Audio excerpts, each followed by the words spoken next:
She was 19 years old, standing on a wooden platform in the middle of a dying town, and not a single person in that crowd was going to save her.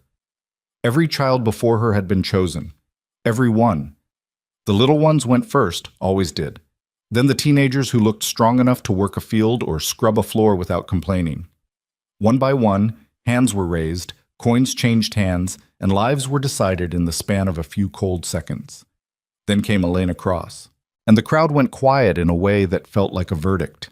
If you've ever wondered what it feels like to be the last one left, the one nobody wants, stay with me.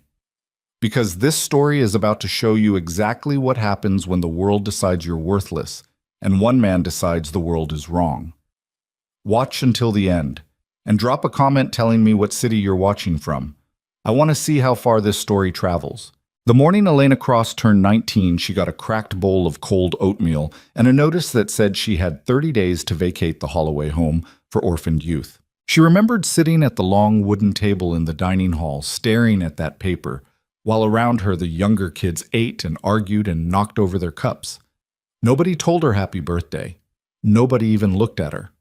She folded the notice into a small square, tucked it into the waistband of her skirt, and ate her oatmeal standing up because someone had taken her chair. That was 6 weeks ago.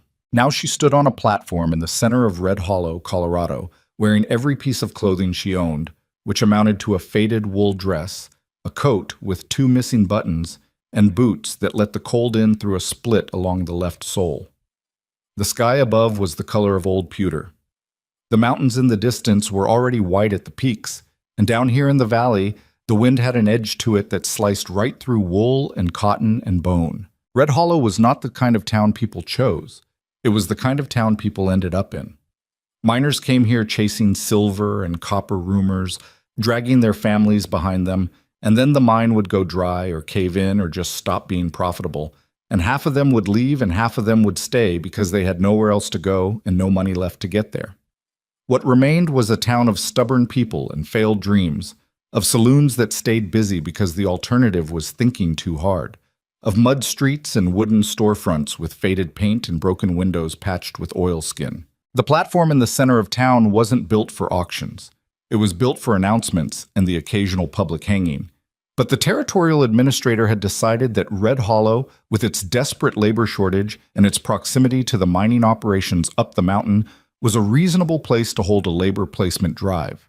That was the official term. Labor placement. Everyone in the crowd knew what it actually was. 23 young people had stood on that platform since morning. 23. Elena had watched from the holding area, a roped-off section behind the general store, as they were called up one by one, described by the administrator in terms that made them sound like livestock at a county fair, and then purchased by whoever raised a hand first and fast enough. Strong arms, good teeth, no known diseases. Experienced with kitchen work, quick learner. That was how they talked about people here. Quick learner, good teeth. She had watched Thomas, who was 17 and broad-shouldered, get taken by a mining operation foreman within 10 seconds. She had watched little Clara, who was 8 and still sucked her thumb when she thought no one was looking, get scooped up by a farming family who looked decent enough that Elena had actually felt something close to relief.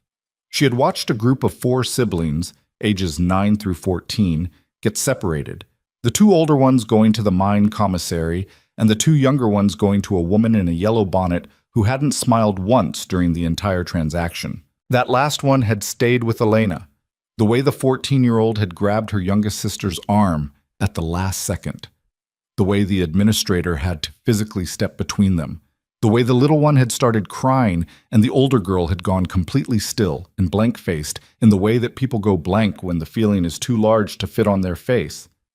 Elena had looked away after that. Now it was her turn. "Elena Cross," the administrator called, age 19. He was a soft man in a wool suit that had been expensive once, maybe 5 years ago. His name was Alderman Fitch, and he had the particular kind of blankness in his eyes that came not from cruelty, but from having processed too many human beings as paperwork for too long. He looked at her the way you'd look at a column of numbers. She walked up the 3 steps to the platform without being told twice. She'd learned a long time ago that hesitating only made things worse, made the handlers grab your arm, made the administrators note something unfavorable in their ledgers. You walked when they said walk. You stood when they said stand. You kept your face neutral and your hands still, and you did not, under any circumstances, let them see you cry.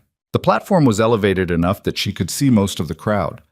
30, maybe 35 people, miners in dirty coats, a few shopkeepers, two women in the back who looked like they might be from the boarding house. A boy about 12 had climbed a fence post at the edge of the square to get a better view, and a man with a sheriff's badge stood to one side, arms crossed, looking like he'd rather be anywhere else. Everyone looked at her. Nobody raised a hand. Fitch cleared his throat. As stated, age 19, in good health. He paused, consulting the papers in his hand. Prior placement history indicates experience with general domestic work, laundry, kitchen assistance, and basic care for younger children. No formal schooling beyond. What's wrong with her face? The voice came from the left side of the crowd. A heavy-set man in a buffalo coat, somewhere in his 40s, the kind of face that had been hit enough times to rearrange itself into something permanently unpleasant. He was holding a tin cup that wasn't full of coffee. Elena kept her eyes forward. "There's nothing wrong with her," Fitch said, with the mild irritation of a man whose presentation had been interrupted. "She's skinny," someone else said. This one she couldn't locate. "Doesn't look like she could haul much." "She looks like she'd break if you sneezed on her," a woman said, and a few people laughed. Elena breathed through her nose. In, out. She focused on a point just above the crowd, a weather vane on the roof of the hardware store, a rooster made of iron, spinning slow in the wind. Don't look at their faces. Don't let them see your jaw tighten. Don't. "She's a hard worker," Fitch said, though his voice had taken on the tone of a man who didn't entirely believe what he was saying. "I have documentation from the Holloway home attesting to her." "How come she's last?" the man in the buffalo coat asked. He took a step forward, and Elena could smell the whiskey from the platform. "Every other one went in the first few seconds. How come nobody's jumped on her?" The silence that followed was the worst thing Elena had ever heard, because it was the sound of people agreeing with him without saying a word. Fitch shuffled his papers. "We'll begin bidding at the standard. I'll take her." The buffalo coat man raised his cup. $20. A murmur moved through the crowd. Not surprise, more like the sound of a thing being decided. $20 was less than half the starting bid for any of the others that morning. It was an insult dressed up as commerce, and from the look in the man's eyes, flat and wet and hungry in a way that had nothing to do with labor, Elena understood very clearly what he wanted her for, and it was not hauling freight or scrubbing floors. She felt her hands go cold. They'd been cold before, sure, from the weather, but this was different. This was the cold that starts somewhere in your chest and radiates outward. "The standard opening bid is," Fitch began, "$25. Another voice. A man near the back. Elena looked. He was a merchant type, graying at the temples, looking at her with the clinical interest of someone pricing a piece of furniture. "30, the buffalo coat man said immediately. 35. 40. The numbers climbed slowly. Elena stood on the platform and listened to her future being auctioned off by men who weren't looking at her face. They were looking at her arms, her back, her hands, calculating labor costs and return on investment. The buffalo coat man had stopped bidding at 40, which meant the merchant type was going to win, which meant she would likely end up in a house somewhere doing whatever a man with cold eyes decided he needed done. She had gotten good, over the years, at recognizing which kinds of bad were better than other kinds of bad. This was the calculation she made now. The merchant seemed less immediately dangerous than the buffalo coat man. Less drunk, at least. The bidding slowed at $60. The merchant raised his hand again. 65. Silence. Fitch looked around. 65 going once. 100. The voice came from the edge of the crowd, to Elena's left. It was not loud. It didn't need to be.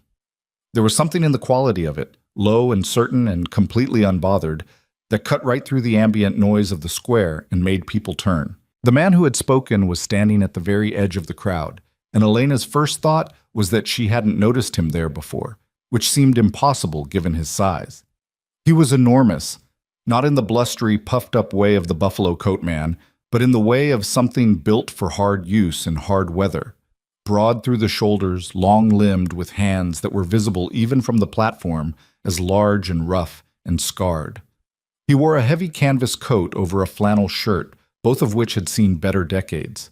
His hair was dark and needed cutting, and he had a beard that had grown in thick and unkempt. The kind of beard that wasn't a style choice but a result of simply not dealing with it for months at a time. He was looking at the platform, looking at her, not with hunger or appraisal or calculation, just looking in the direct, unblinking way of someone making a decision they've already thought through. Elena didn't know what to do with that. Fitch blinked. "I'm sorry, did you say $100? The man repeated. Same tone, same volume. The merchant dropped his hand. The buffalo coat man squinted at the newcomer. "Who the hell are you?" The large man didn't answer him. He looked at Fitch. "You want cash or you want coin? I've got both." Fitch opened and closed his mouth. Yes, cash is preferable, but standard procedure requires 200. The crowd went completely still. $200 in Red Hollow in 1887 was not a small amount. It was 6 months' wages for a working miner. It was the price of a decent horse and then some. It was the kind of number that made conversations stop and heads turn and men recalculate everything they thought they knew about a situation. The buffalo coat man's expression had shifted from predatory to suspicious. "What do you want with her so bad?" Again, the large man didn't answer him. He was already moving toward the administrator's table, reaching into the interior pocket of his coat, pulling out a folded piece of cloth that clinked with a sound Elena recognized, the particular heavy sound of gold coins. "That's—" Fitch leaned forward, and whatever he saw in that cloth made his voice change. "That's well above market." "I know what it is," the man said. He set the cloth on the table. "Papers." Fitch scrambled for his ledger. Elena stood on the platform and watched this happen, and could not figure out what she was feeling. It wasn't relief. She didn't know this man, didn't know his intentions, didn't know if this was better or worse or just differently bad. It wasn't fear exactly, though the smart part of her brain was pointing out very firmly that she had just been purchased by a stranger for twice the going rate, and that was not inherently a safe situation. What she felt mostly was numb. The buffalo coat man pushed forward through the crowd toward the administrator's table, and his voice had gone ugly. "Now hold on. I was first. I made the opening bid, and you can't just—" "I can," Fitch said, and the mild-mannered administrator seemed to have discovered some backbone somewhere. "The process allows open bidding, and the highest bid wins. That is the process." "The process?" The man's face had gone red. He turned to look at the newcomer. "You. Mountain Man. What's your game?" The large man was signing something. He finished, straightened up, and looked at the buffalo coat man directly for the first time. Elena watched it happen the moment their eyes met, and whatever was in the large man's expression made the other man take one slow step backward. Just one. But he took it. "No game," the large man said. "Go find something else to do with your afternoon." A long moment. The buffalo coat man worked his jaw, looked at the crowd, seemed to realize he didn't have the support he'd thought he might, and made a sound that was half a curse and half a cough, and turned and walked away toward the nearest saloon.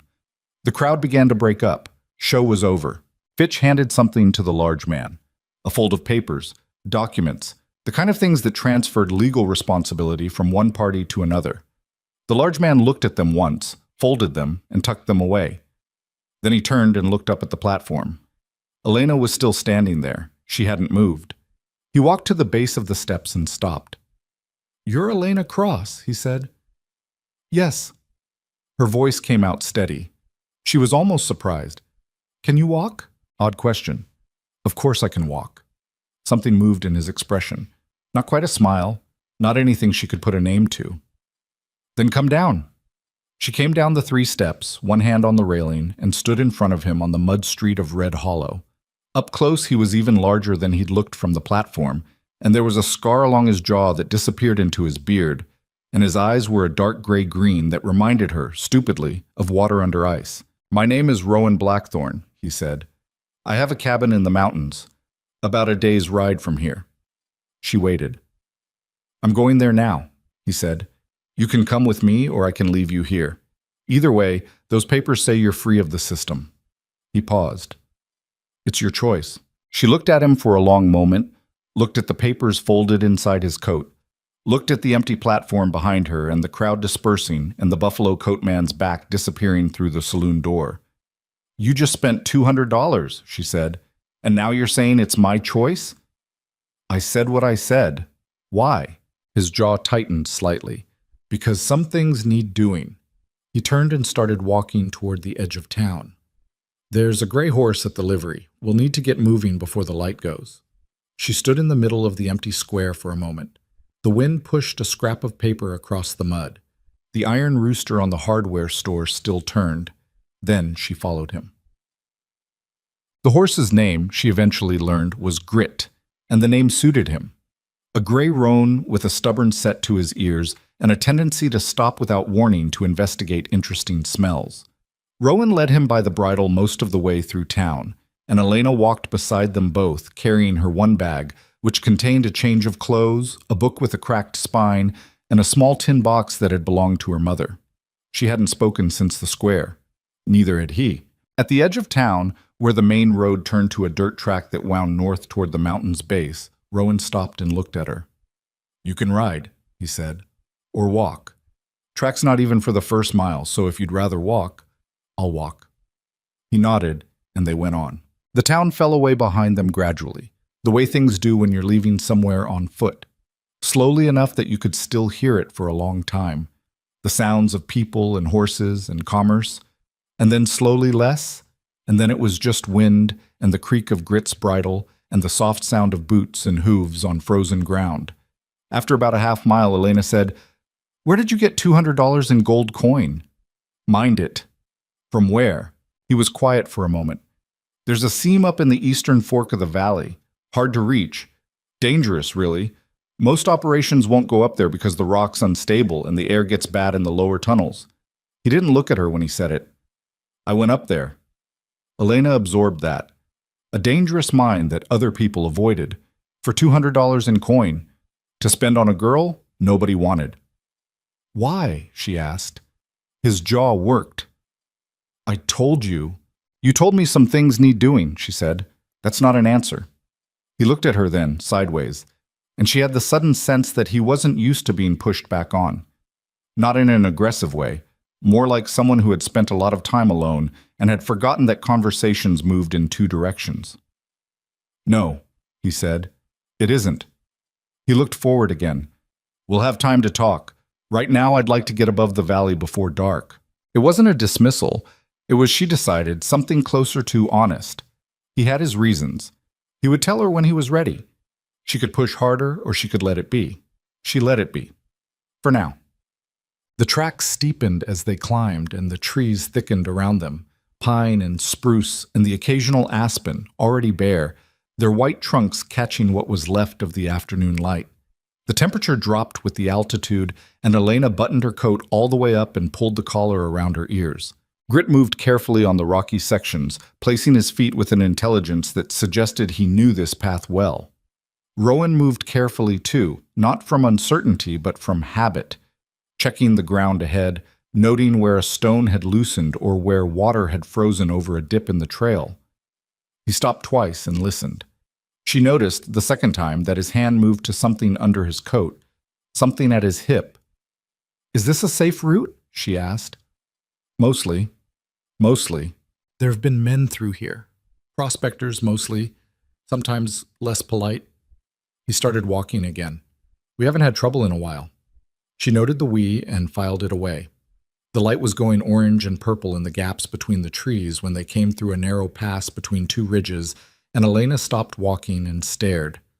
Below them, caught in the last of the evening light, was a valley. Not a large valley, maybe half a mile across, shaped like a cupped hand, sheltered on three sides by the mountain's spine.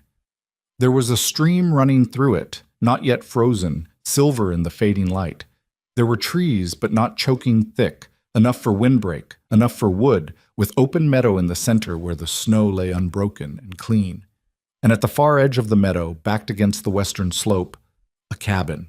It was not a romantic cabin. It was not the kind of cabin that appeared in illustrations. It was large and solid and dark with weatherproofing, built from logs that had been notched and fitted with care, with a stone chimney that was already trailing a thin line of smoke, which meant he had left a fire banked before he went to town, which meant he had planned to come back with someone. There was a barn, smaller, off to one side. A woodpile that was genuinely impressive in size. A root cellar door she could just make out, half covered in snow. The practical bones of a life. She stood there looking at it for longer than she intended. "Not what you expected," Rowan said. He wasn't asking. "I didn't expect anything," she said. That was mostly true. He made a sound that might have been acknowledgement and started down the slope. Inside the cabin was a single large room divided by function rather than walls. Near the door, pegs for coats and gear, a rough-hewn bench, a place for boots. Across from that, a fireplace large enough to stand in, with an iron grate and a collection of pokers and tongs that had the look of tools that were actually used rather than displayed. 2 chairs in front of it, mismatched. One looked homemade, one looked like it had been carried up the mountain from somewhere civilized. Against the right wall, a cot, a small table, a lamp, a rag rug on the floor that was clean but worn nearly to threads in the center, and along the back wall and into a kind of alcove, shelves, books, more books than she'd seen outside the Holloway home's so-called library, which had contained 12 volumes, 4 of which were Bibles, and 2 of which were agricultural almanacs from 15 years ago. She couldn't read the titles from here, but the sheer number of them, maybe 200, maybe more, stacked and shelved with the inconsistent organization of a person who reads them constantly and puts them back approximately where they belong, stopped her. "There's a loft," Rowan said from behind her. She turned. He was hanging his coat on a peg. "You'll sleep up there. There's a mattress and blankets. It's warmer than down here, rises up from the fire." She looked at the ladder against the far wall leading up to the loft. "And you?" she asked. "I'll sleep here." He nodded toward the cot without particular emphasis. She looked at the loft, looked at him, looked at the door, which was closed now against the cold. He saw what she was doing. She could tell because he stopped moving and gave her a moment to do it. "There's no lock on the loft," she said. "Not an accusation, just a fact." "No," he agreed, "but the front door locks from the inside and you can take the key up with you if you want. I'll be outside first thing either way. There's stock to tend." A man who kept secrets in a mountain cabin, who had bought her at auction for a sum that didn't make economic sense, who read apparently everything he could get his hands on, and who was telling her to take the key. She didn't know yet what to do with Rowan Blackthorne, but she filed that away too. "Thank you," she said. He nodded and moved to the fire to build it up. Dinner was beans and salt pork and cornbread that he made from a batter he kept in a covered crock. And it was not good food in any elevated sense, but it was hot and plentiful, and he put a second portion in her bowl without asking whether she wanted it. She ate everything. She had learned early that you always ate everything. He ate across from her at the small table, and they didn't speak much.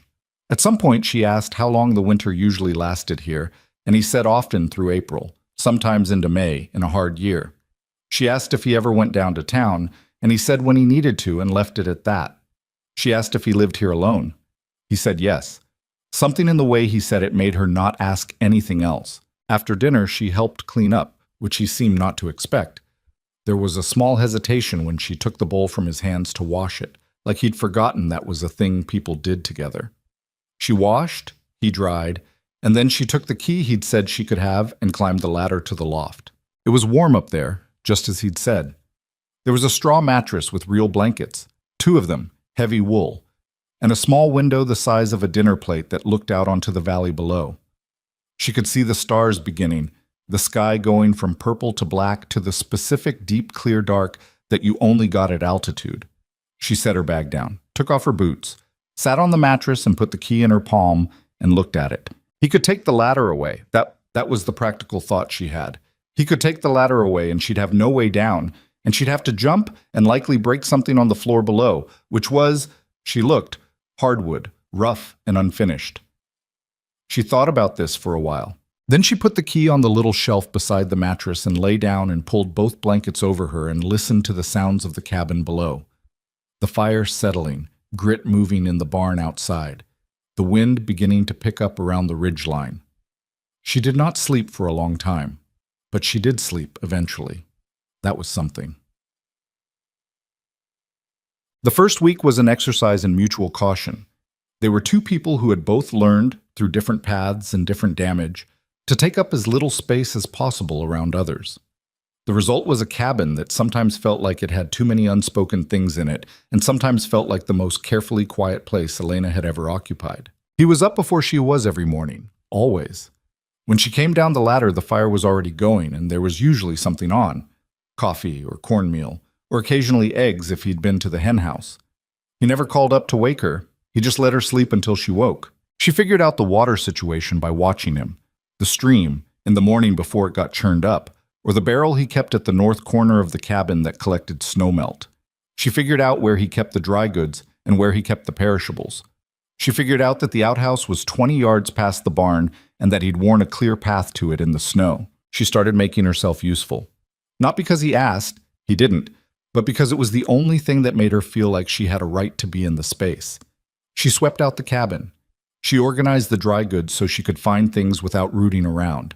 She mended a shirt she found thrown over the back of the handmade chair, using a needle and thread she found in a small tin on the upper shelf. When he came in from the barn that afternoon and saw the shirt draped neatly over the same chair, mended at the shoulder seam that had been pulling out, he stopped and looked at it. "You didn't have to do that," he said. "I know." He picked the shirt up, looked at the stitching. "This is good work." "I know that too." He put the shirt down and went to wash his hands at the basin, and she thought she saw something in the set of his shoulders that was different from before. Not relaxed exactly, just less braced. Small things. They were all small things at first. She started noticing during that first week that he had headaches. He would go quiet in a particular way, quieter than his usual quiet, and put his hand to the back of his neck and press, and keep his eyes down. She'd seen this pattern before, in the older boys at Holloway. Too many blows to the head over too many years. She didn't say anything about it, but she started making willow bark tea in the afternoons without comment and leaving it within his reach, and he started drinking it, also without comment.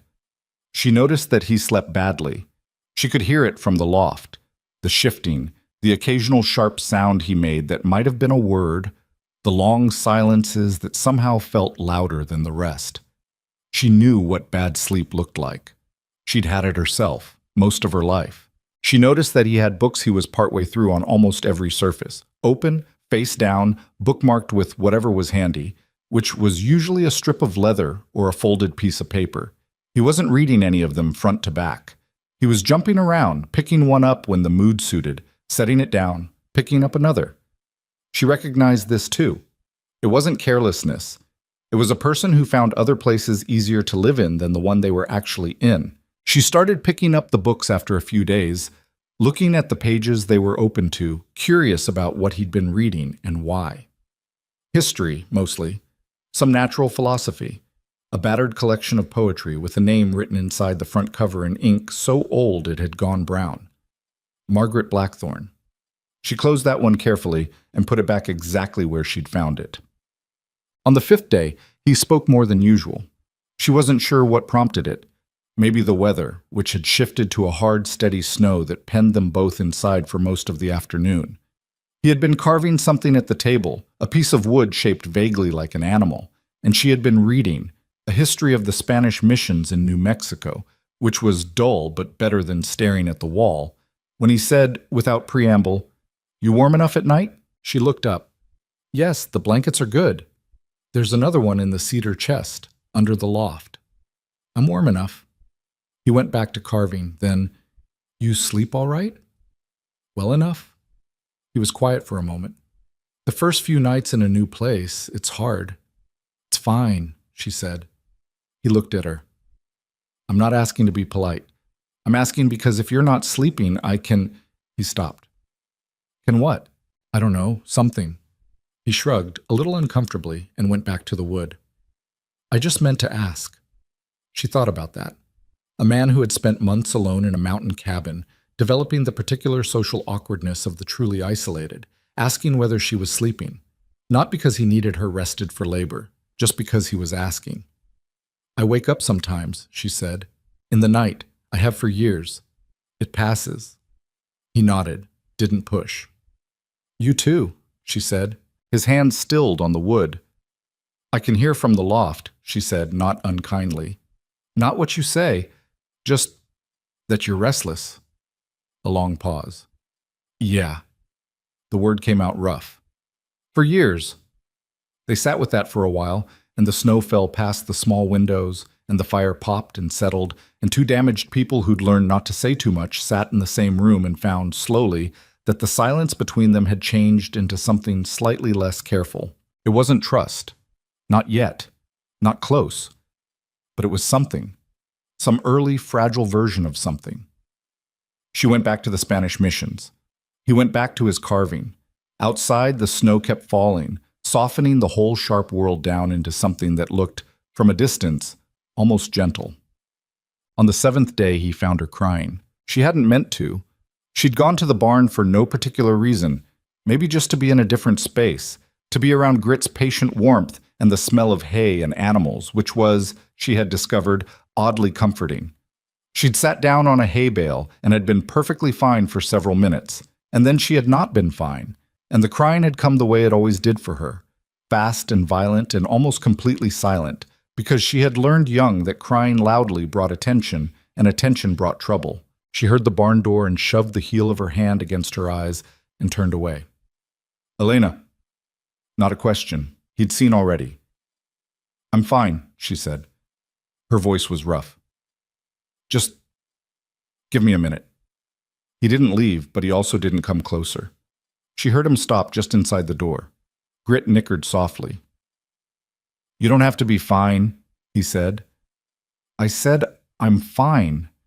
She took a breath that shuddered more than she wanted it to. It's stupid. What is? I was just... She stopped. Started again.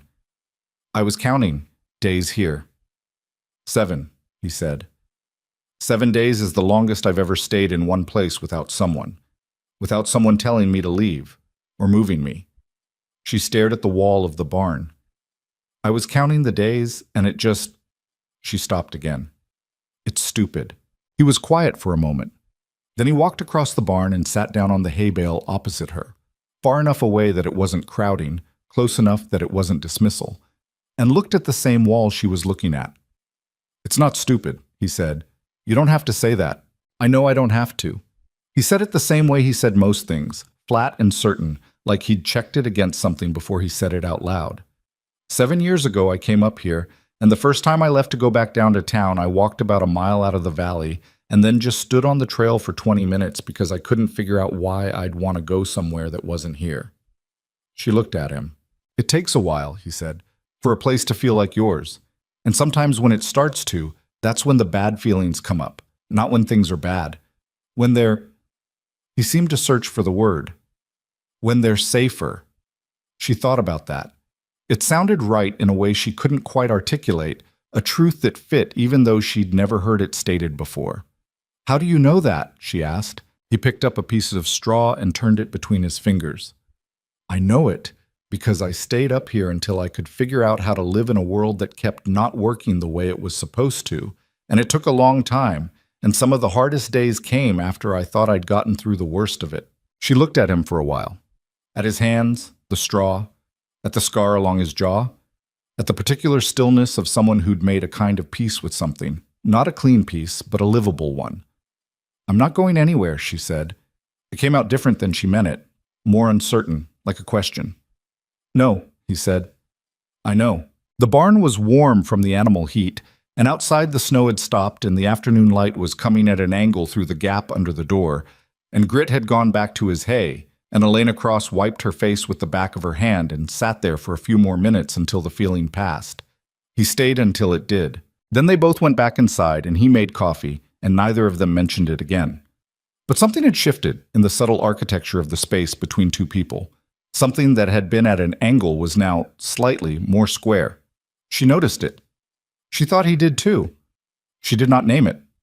It was too early for names, but she noticed it, and she filed it away with all the other things she was learning about Rowan Blackthorne. The headaches, the bad sleep, the $200 in coin from a dangerous mine, the scar, the books, the name in faded ink, Margaret Blackthorne. She would learn that name's story eventually. She was beginning to think she wanted to. The second week began with a broken axe handle and an argument. Rowan had been splitting wood since before dawn. She could hear the rhythmic thud of it from the loft, steady and unhurried, the way he did most things. And when she came down the ladder and went out to tell him coffee was ready, she found him standing over the woodpile holding the two halves of a hickory handle, looking at them with the expression of a man who was deciding whether to be angry or just practical about it. "How long has that been cracked?" she asked. "A while." "You kept using it?" "I was going to replace it." "When?" He set the pieces down on the woodpile. "When I got to it." She looked at the stack of unsplit wood, still considerable, and then at the pile already done, which was enormous, enough to heat the cabin for 2 months at least. He'd been out here a long time this morning. "There's coffee," she said. He picked up the broken pieces and carried them toward the barn without answering, but he came inside 20 minutes later with wood shavings in his beard and sat down at the table and drank the coffee she poured him. And that, she was learning, was how conversations with Rowan Blackthorne tended to resolve. Not with words exactly, but with a kind of movement back toward the shared space that meant the same thing words would have. She was learning his patterns, not deliberately at first, and then more deliberately as the days stacked up, and she found herself with enough mental quiet to actually pay attention to things outside her own immediate survival. This was new. For most of her life, paying attention to other people's patterns had been a defensive strategy. You watched the adults at Holloway to know when someone's mood was turning. You watched the other kids to know who would steal your food or your blanket if you weren't careful. It was a form of vigilance that had kept her in a low-grade state of readiness for years. This was different. She watched Rowan not to protect herself, but because she was curious, and that distinction felt enormous, even if she couldn't have fully explained why. She learned that he ate slowly and without much apparent pleasure, the way of someone who'd spent long periods eating alone and had lost the habit of treating meals as anything other than necessary maintenance. She started making things that required more attention to eat, a stew with small bones or dried apple slices that needed working through, and noticed that he slowed down even further and occasionally said something about the food that wasn't exactly a compliment, but wasn't nothing either. "This is good." Or once, looking into his bowl with a slight frown, "What did you put in this?" She told him juniper berries from the bag on the third shelf. He made a considering sound and ate the rest without complaint. She learned that he didn't talk for the sake of talking, which she actually appreciated, having spent years surrounded by the constant low noise of the Holloway home, kids crying, administrators lecturing, the nightly chorus of snoring and coughing, and occasional screaming from the nightmares of children who had reasons for nightmares. The quiet of the cabin was something she'd been suspicious of at first, reading it as a held breath before something bad, and now was beginning to understand as simply quiet. Just that. Not threatening, not loaded. She learned that he went still sometimes, in a particular way, like a thought had grabbed him somewhere deep and was holding him there. She learned to leave him alone when this happened, and he always came back from it in a few minutes, blinking slightly, and picked up whatever he'd been doing. She did not yet know where he went when he went still like that. She was starting to want to know. The second week also brought her first real experience of the valley in daylight, because the snow cleared on the third day of that week, and Rowan told her without particular ceremony that the stream had a stretch about a quarter-mile south that didn't freeze solid until deep January, and that the cold water was better than the barrel for washing if she wanted. She went, partly because she did want to wash properly, and partly because she needed to be outside and alone for a little while. The valley was different without the filter of cold and the anxiety of arrival. She walked the quarter-mile in borrowed snow boots. Hers were ruined, and he'd produced a pair from the back of a shelf that were too large but stuffed with wool, which was a practical kindness she chose not to examine too carefully. And she stood at the edge of the unfrozen stretch of stream and looked around. The mountains held the valley on 3 sides, enormous and indifferent and white above the tree line. Below that, the pine forest was dense and dark and smelled of resin and cold, clean in the way that things are clean when no human has bothered them for a long time. A pair of ravens moved in the air above the far ridge, and their calls came down to her small and sharp. She crouched at the stream's edge and put her hand in the water. It was shockingly cold, the kind of cold that was almost painful, and then went past pain into something else, something that was just very real and very immediate. She held her hand there until it ached and then pulled it out and dried it on her coat and stood up and looked at the valley again. Nobody knew she was here. The thought arrived fully formed and strange. Not nobody in the sense of being abandoned. She was past that particular flavor of bad feeling, or getting past it, slowly. Nobody in the sense of the people who had spent years making decisions about where she was, and what she did, and what she was worth. They didn't know where she was. She was not on a list somewhere. She was not on a platform, or in a dormitory with 30 other girls, or in a placement that had turned bad and needed to be endured until the next one. She was standing beside a stream in a mountain valley, and the only person who knew she was here was a scarred, largely silent man who had told her it was her choice and given her the key to the loft. She started crying again, the second time in as many weeks, which was more than she usually allowed herself. She blamed the cold water. She cried for a few minutes, silent and fast as always, and then stopped, and then washed her hair in the stream because she'd said she was coming to wash and she was going to wash. And the cold was so extreme that by the time she was done, she felt scraped clean and more alive than she had in months. She walked back to the cabin with her wet hair going stiff in the cold air and smoke coming from the chimney and the low sound of grit moving in the barn, and she went inside and stood by the fire until she stopped shaking. Rowan looked at her wet hair and said nothing. Then he went to the cedar chest under the loft and pulled out an extra blanket and handed it to her and went back to whatever he'd been doing. She put the blanket around her shoulders and sat by the fire and was, against all reasonable expectation, all right. She was, against all reasonable expectation, something close to all right. The days continued to stack. 3 weeks in, she discovered the library. Not the shelves in the main room. She'd already found those, already made quiet progress through their contents. But the alcove, the deeper section around the corner of the back wall that she hadn't fully explored because it had felt too private, too much like a room that belonged to someone in a way she hadn't yet earned access to. She'd gone back there looking for a specific book she'd seen the title of on the lower shelf, A Natural History of the Rocky Mountain Region, which she'd thought might tell her something useful about the valley, and found it, and found also that the alcove went deeper than she'd realized, with a second tier of shelving and a small lamp on a bracket and a low stool placed precisely under the lamp, worn to a shine on its top from long use. She found the journals on the third shelf, behind a row of geology texts. She didn't open them that day.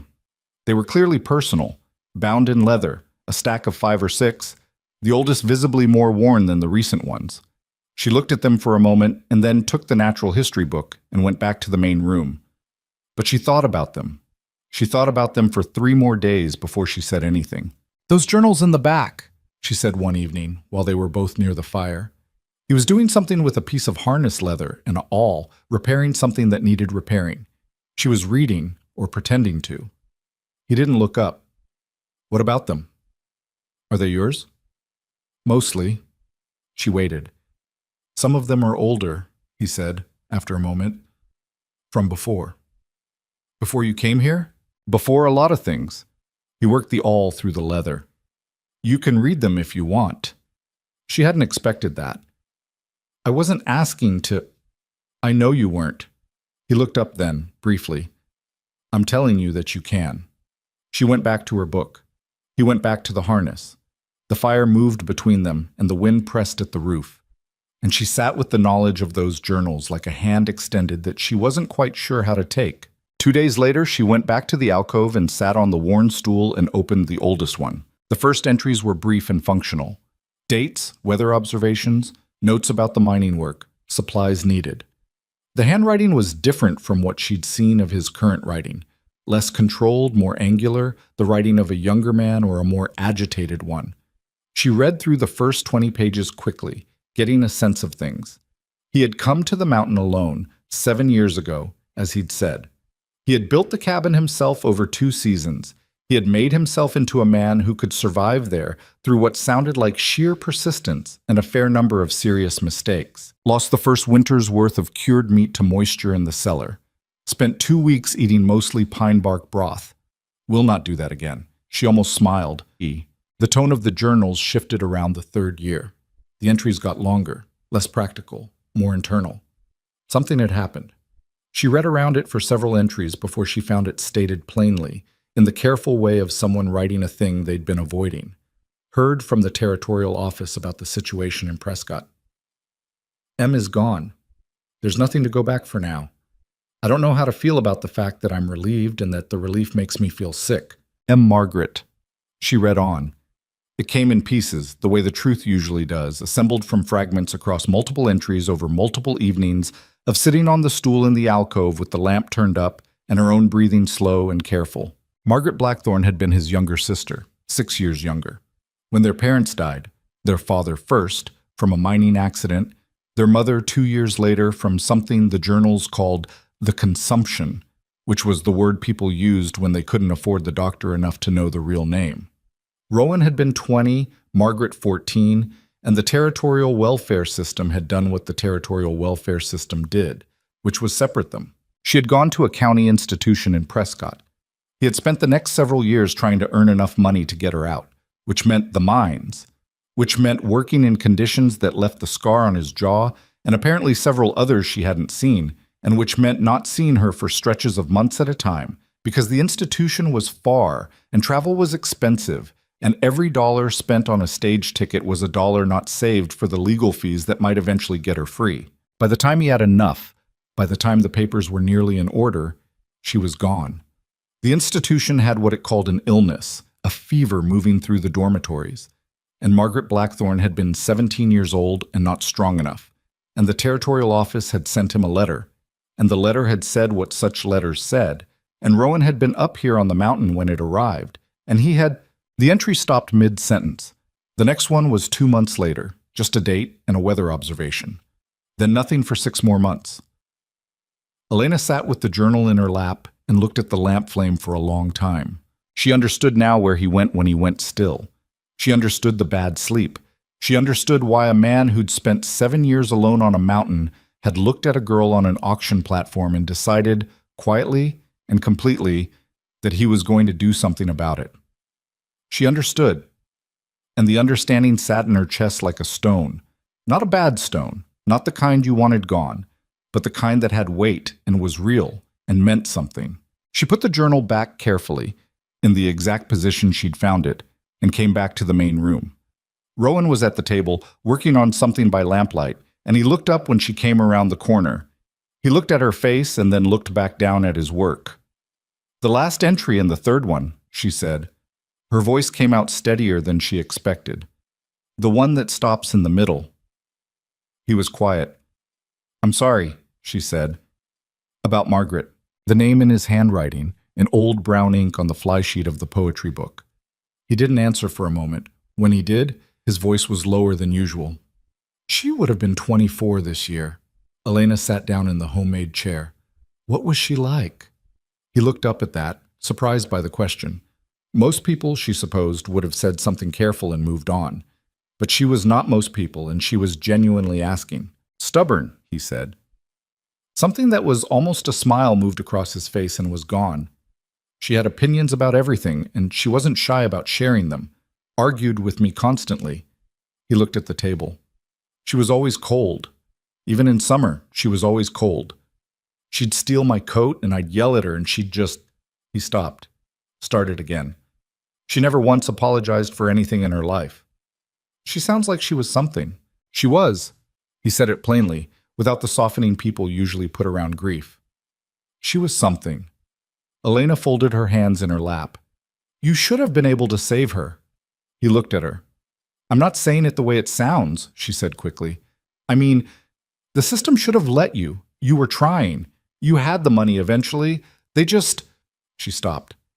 "They didn't care enough to wait." He looked at her for a long time. "No," he said.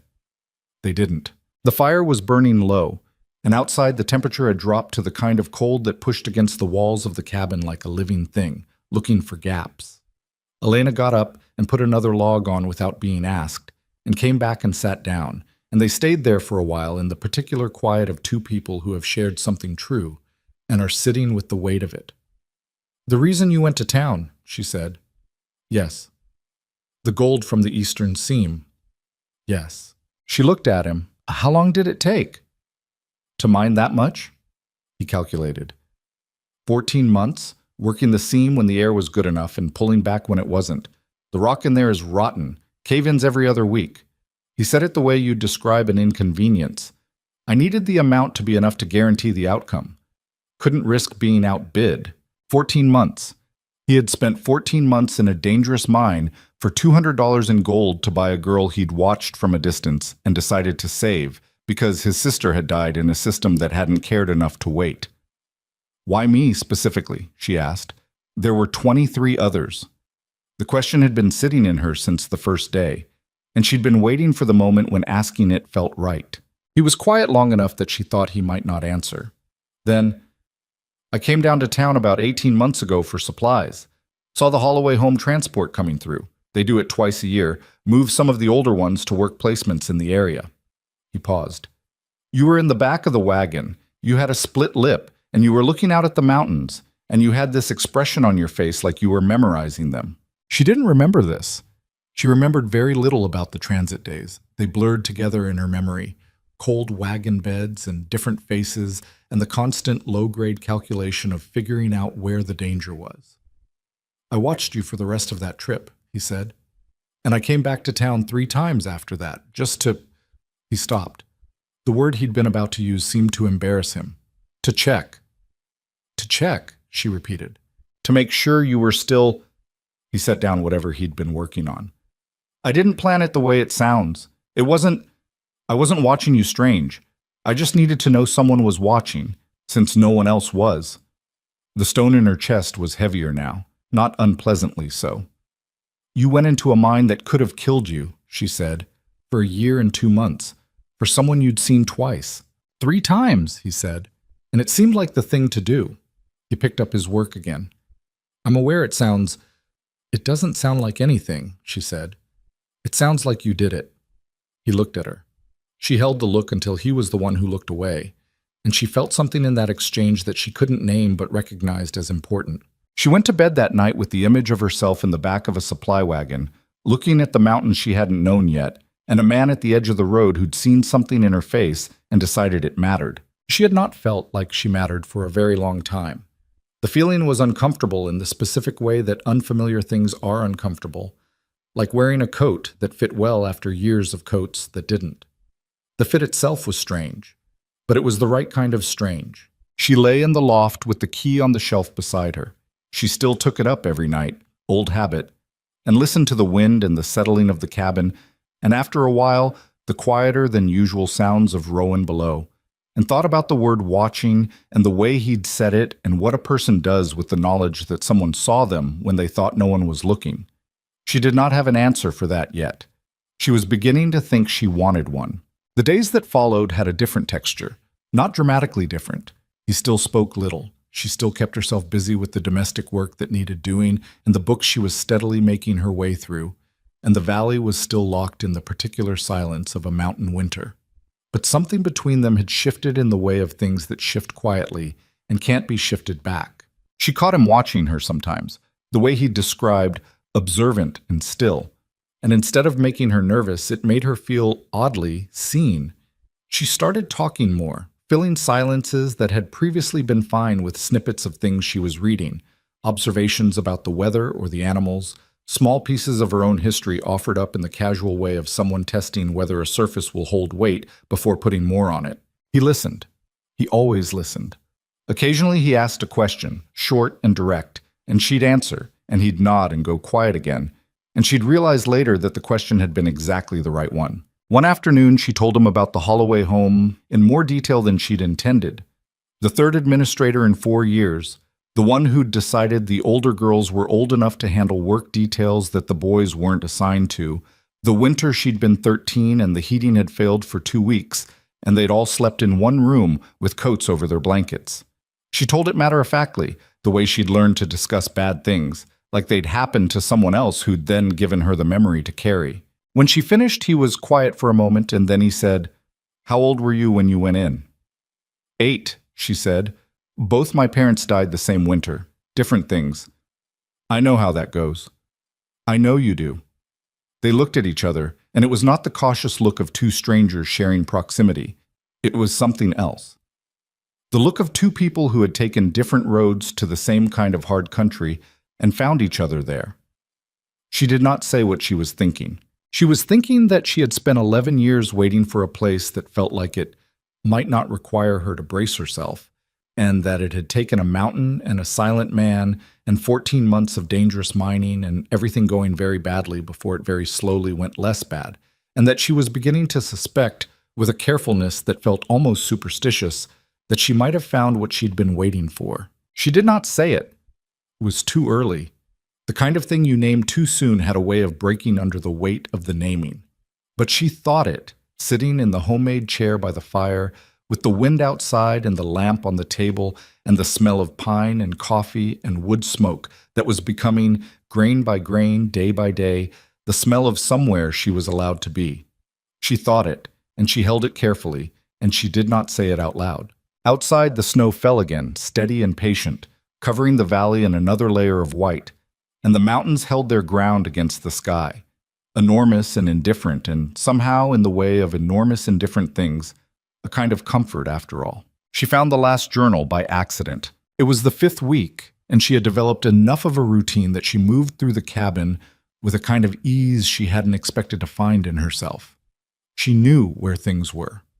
She knew which floorboard creaked loudest near the door, and which log in the woodpile pulled free without disturbing the stack, and which drawer in the kitchen area stuck when the humidity dropped.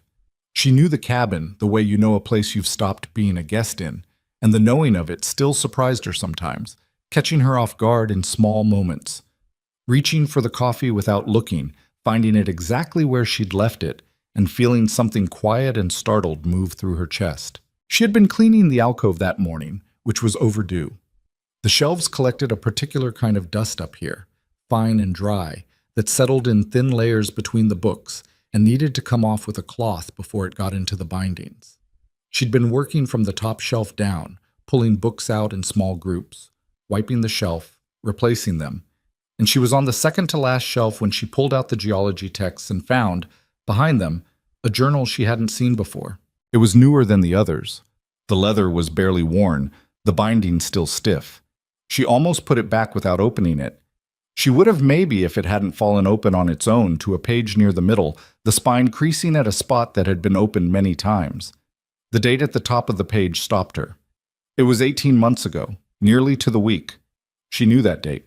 She knew it because he'd told her, "I came down to town about 18 months ago for supplies." She stood in the alcove with the dust cloth in one hand and the journal in the other and read. Saw the Holloway transport coming through on the Meridian Road. Stopped to let the wagon pass. There was a girl in the back, older than the others, maybe 17 or 18. Dark hair. She had a cut on her mouth that was still fresh. She was looking at the peaks above the valley, the way people look at things they don't believe they're allowed to want. I don't know why I kept watching after the wagon passed. I told myself I was just resting grit. That's not why I was watching. Elena's hands had gone very still. She turned the page. The next entry was 2 weeks later. He'd gone back to town for a reason he didn't specify in the journal, and he'd seen her again. This time outside the general store, carrying a load of laundry for what he described as a boarding house on the east end of the main street. He had noted, with a bluntness that was entirely characteristic of his writing, that she walked like someone who expected to be hit, and that the man overseeing the laundry work had spoken to her in a way that made Rowan's jaw tighten just recording it. She didn't flinch. That's the thing. He said it and she didn't flinch at all, just kept walking. I've seen men in the mines go numb like that after long enough. It's not strength, it's what's left when the other thing runs out. She read on. She read standing up in the alcove, with the dust cloth forgotten in her hand and the morning light coming thin through the small window, and the smell of pine and cold around her. He had gone back 4 times in the 14 months. Not 3, as he'd told her. 4. She filed the discrepancy away without judgment. People told the truth in uneven ways. They rounded down on things that felt like too much to admit. Each visit was documented. Brief entries, practical in tone, but the specificity of what he recorded, the details he noticed and chose to write down, told a different story underneath the flat language. The color of her coat, which he noted was getting thinner at the elbows as the months passed. The way she'd gotten into an argument with a shopkeeper's wife one October afternoon and stood her ground until the woman backed down, which he had apparently watched from across the street and recorded with something that read, even in his restrained prose, a great deal like admiration. The day he'd seen her sitting on the steps of the boarding house in early spring, reading a book with such focus that she hadn't noticed a dog nosing at her skirt for a full 2 minutes. She read the way M used to read, like the book was a room she could actually go into. Elena stood with that sentence for a long moment. The dust cloth had fallen to the floor. She didn't pick it up. She read the entry about the labor placement drive, the territorial notice posted in Red Hollow the previous month, announcing the auction date, listing the Holloway home among the sending institutions. She read Rowan's response to it, which was 4 lines. The Holloway group will be there. I checked the list. E-Cross, age 19, is scheduled for placement. I've been thinking about the Eastern Seam for a year. I know why I haven't gone back to it. I think I know what I'm going to do. I think I've known for a while. She closed the journal. She stood in the alcove for a long time, not thinking exactly, but not thinking either. It was more like being very still while something large rearranged itself around her, the way you stand still in moving water while the current does what it's going to do. He had watched her. For 18 months. He had gone into a mine that could have killed him, that had nearly killed him on at least 2 occasions she'd read about in the older journals, and he had pulled gold out of bad rock by himself. And he had gone back to town 4 times over a year and a half just to see that she was still, as he'd put it, still there. Not because he was strange, not because he wanted to own her. She understood that now with a certainty that had nothing to do with trust being given and everything to do with trust being earned over 5 weeks of small and consistent evidence. Because she had looked at the mountains like she was memorizing them. Because she walked like someone who expected to be hit and didn't flinch anyway. Because she reminded him of Margaret, not in her face or her manner, but in the particular quality of a person who was surviving something they shouldn't have had to survive and doing it without the dignity of being witnessed. He had witnessed her. Before she even knew there was anything to witness. She came out of the alcove carrying the journal and found Rowan at the kitchen end of the main room, his back to her, doing something at the work table. She heard him hear her footsteps and the slight adjustment in how he was standing that meant he knew she was there. She put the journal on the table between them. He turned. He looked at the journal. He looked at her face. "How far did you read?" he said. "The last entry." She kept her voice even. "The one before you went to town." He looked at the journal.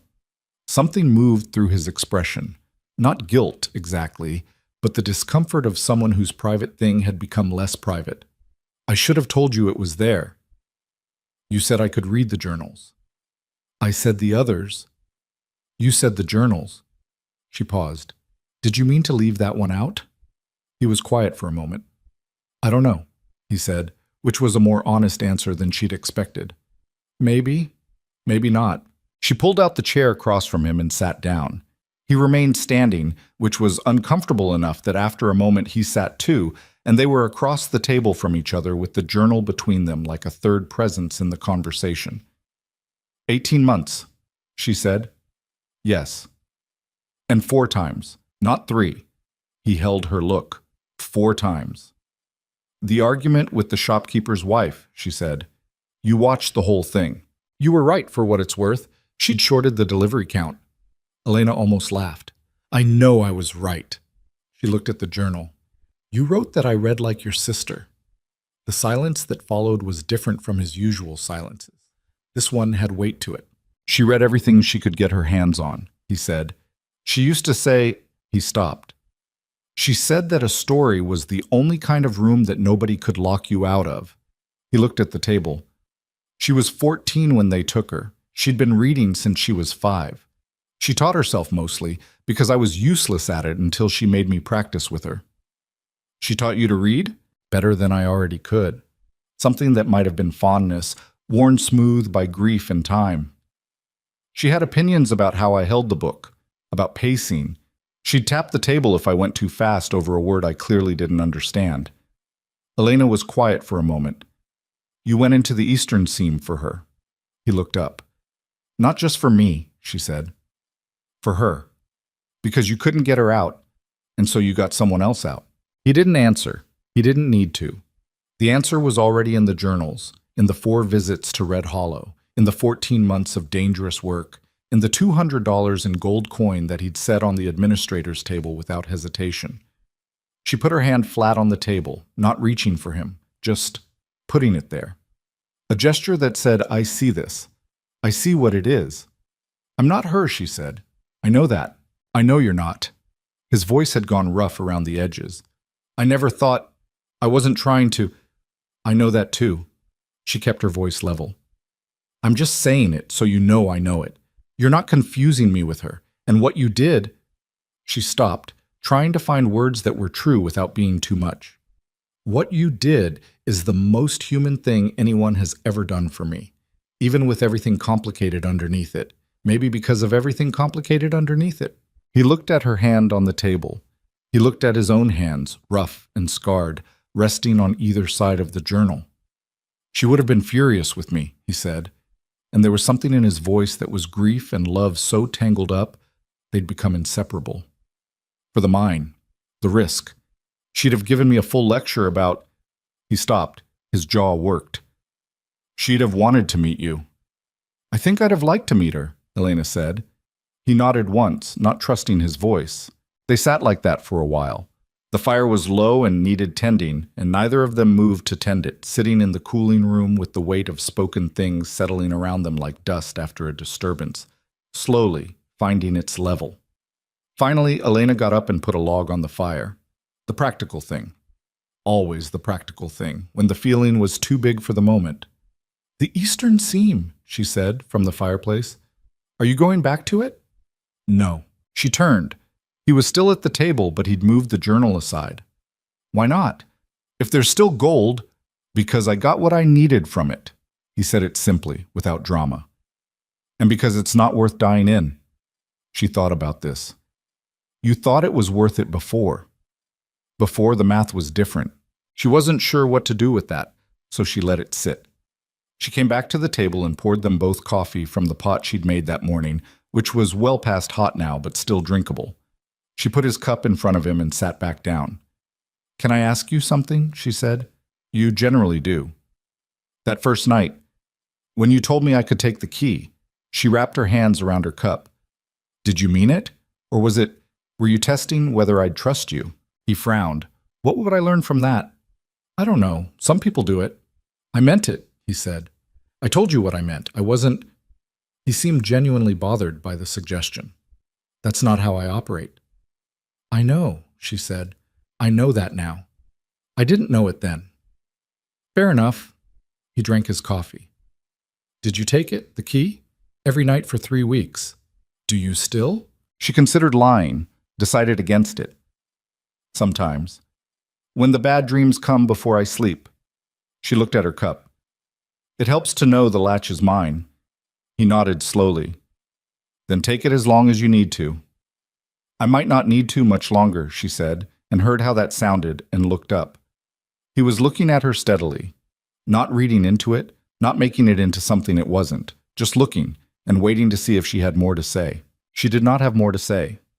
She looked back down at her coffee, but the thing she hadn't said hung in the air between them, visible and fine, like the steam coming off the cup, and neither of them moved to dispel it. The following week brought cold that was different in quality from the cold before it, drier and sharper, the kind that cracked the skin at the knuckles and made the trees snap at night like rifle shots. Rowan moved the extra blanket from the cedar chest up to the loft without being asked, which she chose not to comment on.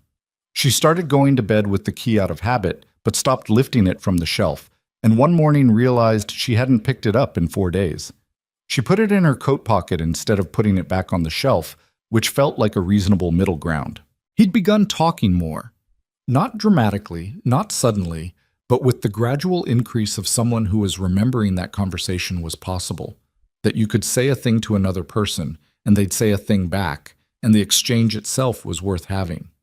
He talked about the valley, about the first winter he'd spent in it, about the tools he'd made and the ones he'd brought up from town, and which ones had lasted and which hadn't. He talked about the animals. There was a family of deer that used the South Meadow in the mornings, and a fox he'd been seeing around the barn for the past 2 years that he'd been feeding scraps to against his own better judgment. "You named it," Elena said. She could tell by the way he'd mentioned the fox 3 times in as many days. I didn't name it. What do you call it when you see it? A pause.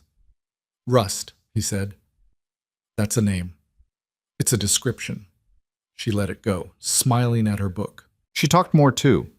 She found herself telling him things she hadn't told anyone, not because she'd decided to, but because the cabin had a quality of privacy that made things feel sayable. She told him about the Holloway girl, Ada, who had been her one real friend there, who'd been placed out at 14 to a farming family up north and had written Elena 2 letters before the letters stopped. She told him about the book she'd found in the Holloway library, the one with the broken spine that was still in her bag, a collection of short stories by a man she'd never heard of, about people living in the American West before everything got settled down into towns and commerce and platform auctions. She told him she'd read it so many times the pages had gone soft. Which story? He asked. What? Which one's your favorite? She considered. The one about the woman who walks 600 miles to find her husband, and when she finds him, he's built a whole life without her, and she has to decide what to do with that. She paused. She turns around and walks back. She goes home. Except home is now just the direction she came from. He was quiet for a moment. That's a hard story. It's true, though. That kind of thing happened. The walking or the deciding? Both, she said, but mostly the deciding. Knowing when the thing you went looking for isn't what you find, and having the sense to understand the difference. He looked at her across the table. What do you think she was walking back to? Herself, maybe. She shrugged. Some version of herself that hadn't spent everything on looking for someone else.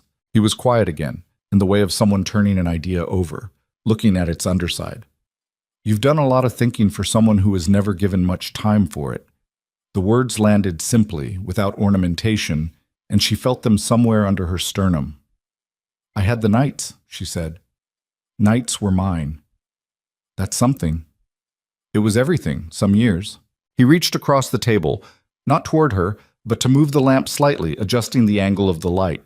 But his hand passed close enough to hers that she felt the warmth of it, and he left the lamp where it was for a moment before pulling his hand back.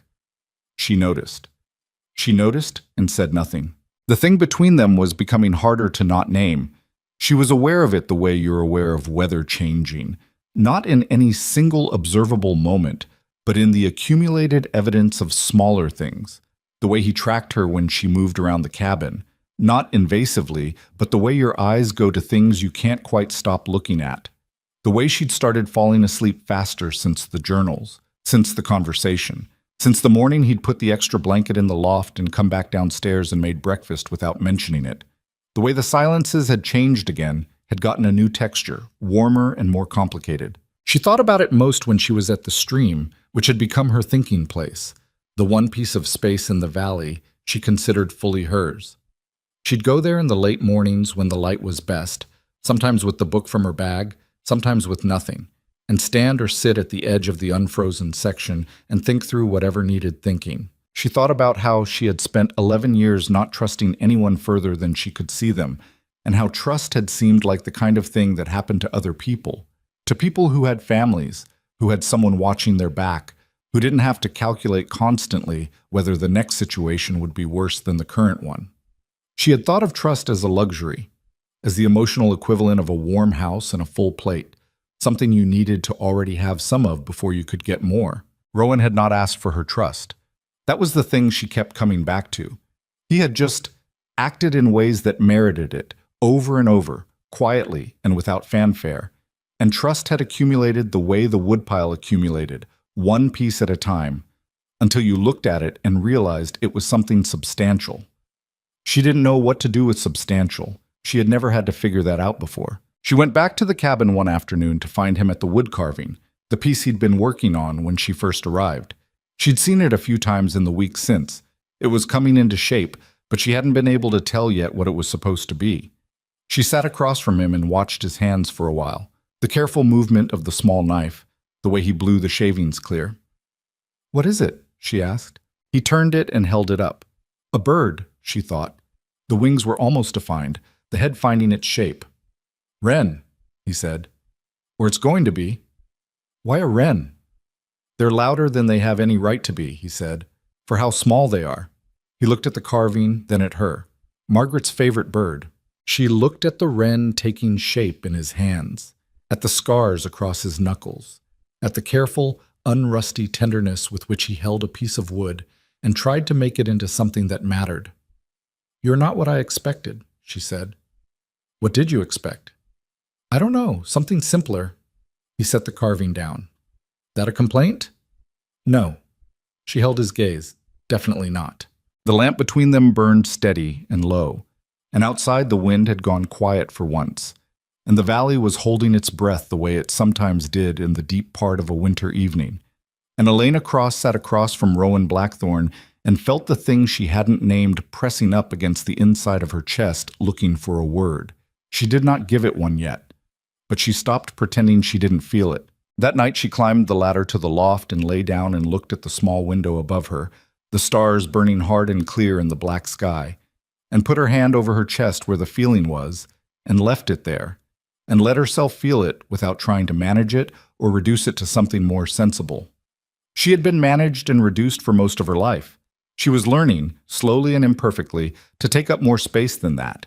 Below her the cabin was quiet. The fire was burning. The wren sat unfinished on the table, taking shape one careful cut at a time, and the night held everything in it gently, the way that only cold and dark and stars can, without asking anything in return. The first sign was rust. The fox had been coming around the barn every evening for 2 years, reliable as the dark, and Rowan had been feeding it scraps against his better judgment for most of that time. Elena had started leaving bits of salt pork near the barn door herself, which Rowan pretended not to notice, and she pretended was not a deliberate thing. On the morning the trouble came, Rust did not appear. Elena noticed it first, at breakfast. The way she'd gotten good at noticing small changes in the valley's patterns. The deer family that used the south meadow, the particular ravens that called from the eastern ridge, the fox that came at dusk without fail. She mentioned it to Rowan the way she mentioned most things, casually, without making it into more than it was. Rust didn't come last night. Rowan looked up from his coffee. Something shifted in his face, subtle, the kind of thing she would have missed 6 weeks ago and didn't miss now. "You're sure?" he said. "I left the scraps at 7. They were still there this morning." He set his cup down. He went to the window that faced the pass, to the narrow gap between the ridges through which the only real trail down to the valley ran, and stood there looking out at the snow-covered slope for a long moment without saying anything. "Rowan, animals run when something larger moves through their territory," he said, still looking out the window. "Predator, or something that smells like trouble to them.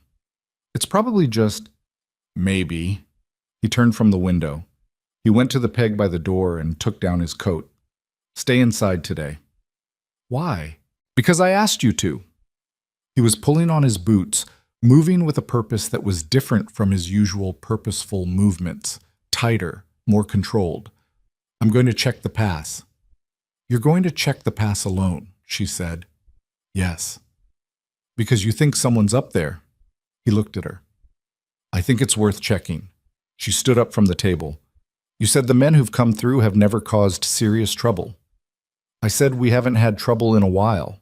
The distinction landed the way distinctions do when they reframe something you thought you understood. She looked at his face, at the set of his jaw, at the way his hand had gone without conscious gesture to the place under his coat where the revolver hung. "How bad could it be?" she asked. He was quiet for a beat too long. "Rowan, how bad?" "There's a man named Cord Dillard," he said. He said it the way you say a thing you've been carrying for a while, not reluctantly, but with the particular flatness of something stated rather than confessed. "He was at the auction in Red Hollow." She went still. "The man in the buffalo coat?"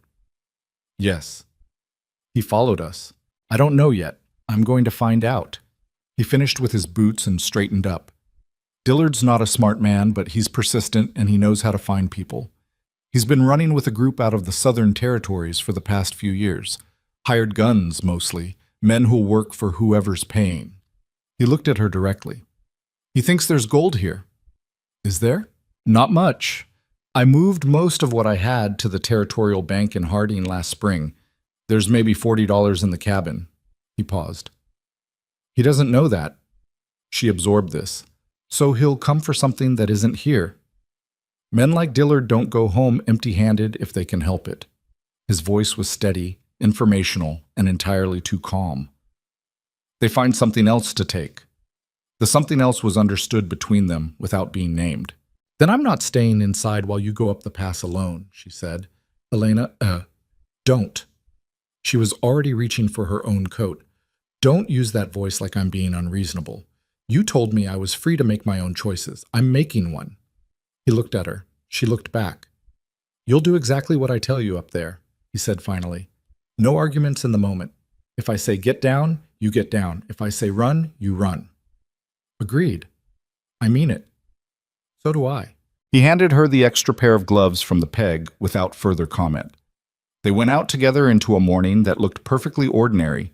Blue sky, brilliant snow, the kind of winter day that seemed to have no capacity for the kind of thing it turned out to be carrying. Grit moved in the barn, hearing them, and Rowan stopped and looked at the barn door for a moment. Take Grit to the back of the barn, he said quietly, the far stall. If anything happens, he'll panic in the front. She did it without argument while he checked the pass-side tree line through the field glasses he'd taken from the hook inside the door. She settled Grit in the rear stall, talking to him low and steady the way she'd learned he responded to, and came back to find Rowan lowering the glasses. His face told her what he'd seen before he said it. 4 of them, he said. Maybe 5. Coming down through the tree line above the pass. They're moving slow, trying to be quiet about it. How long? 20 minutes, maybe less. 20 minutes. She looked at the cabin, the barn, the open meadow between them and the pass. The valley that had seemed for 6 weeks like the safest place she'd ever been now showed her a different face, wide open, exposed, the single trail and also the single trail out. What do we do? She said. He was already moving back toward the cabin. We don't meet them in the open. Inside, I know every angle. The walls are solid, a foot of log, they're not shooting through that. He pushed the door open and she followed. There's a rifle above the door and another in the back room under the cot. Loaded. You know how to shoot? Somewhat. Somewhat isn't confidence-inspiring right now.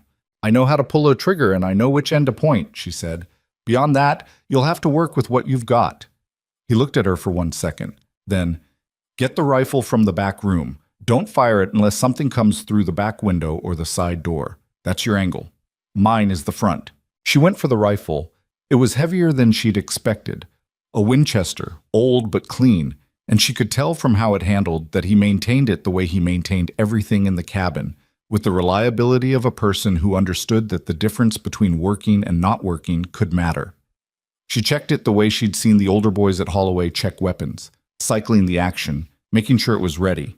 When she came back to the main room, Rowan had moved the table against the far wall and was shuttering the front windows, heavy wood shutters she'd never seen closed before, with narrow slits cut through them for visibility. He worked fast and without wasted motion, and she understood that he had thought through this possibility before. Maybe not this specific situation, but a situation like it. The cabin had been built by someone who understood that remoteness was not the same as safety. There's a bar for the front door, he said, pointing. Iron bar, against the wall there. Get it in place. She found the bar, heavy, black iron, and slotted it through the brackets on either side of the door. It fit with the snug certainty of something purpose-made. They'll try to talk first, Rowan said. He was at the front window slit, watching the approach. Men like Dillard usually do. They like to give themselves the option of getting what they want without the mess. His voice was flat, matter-of-fact, the voice of someone who'd dealt with this particular variety of human before. Don't respond to anything they say through the wall. Let me handle the talking. And if talking doesn't work, then it doesn't work. He stepped back from the window. Elena, listen to me. She looked at him. I've been in tighter situations than this, he said. These men are greedy, and they're not from here. That matters. The cold works against them. The terrain works against them, and they think this is a quick job. His eyes held hers. It's not a quick job. She held the rifle and looked at his face and understood that he was not telling her this to comfort her.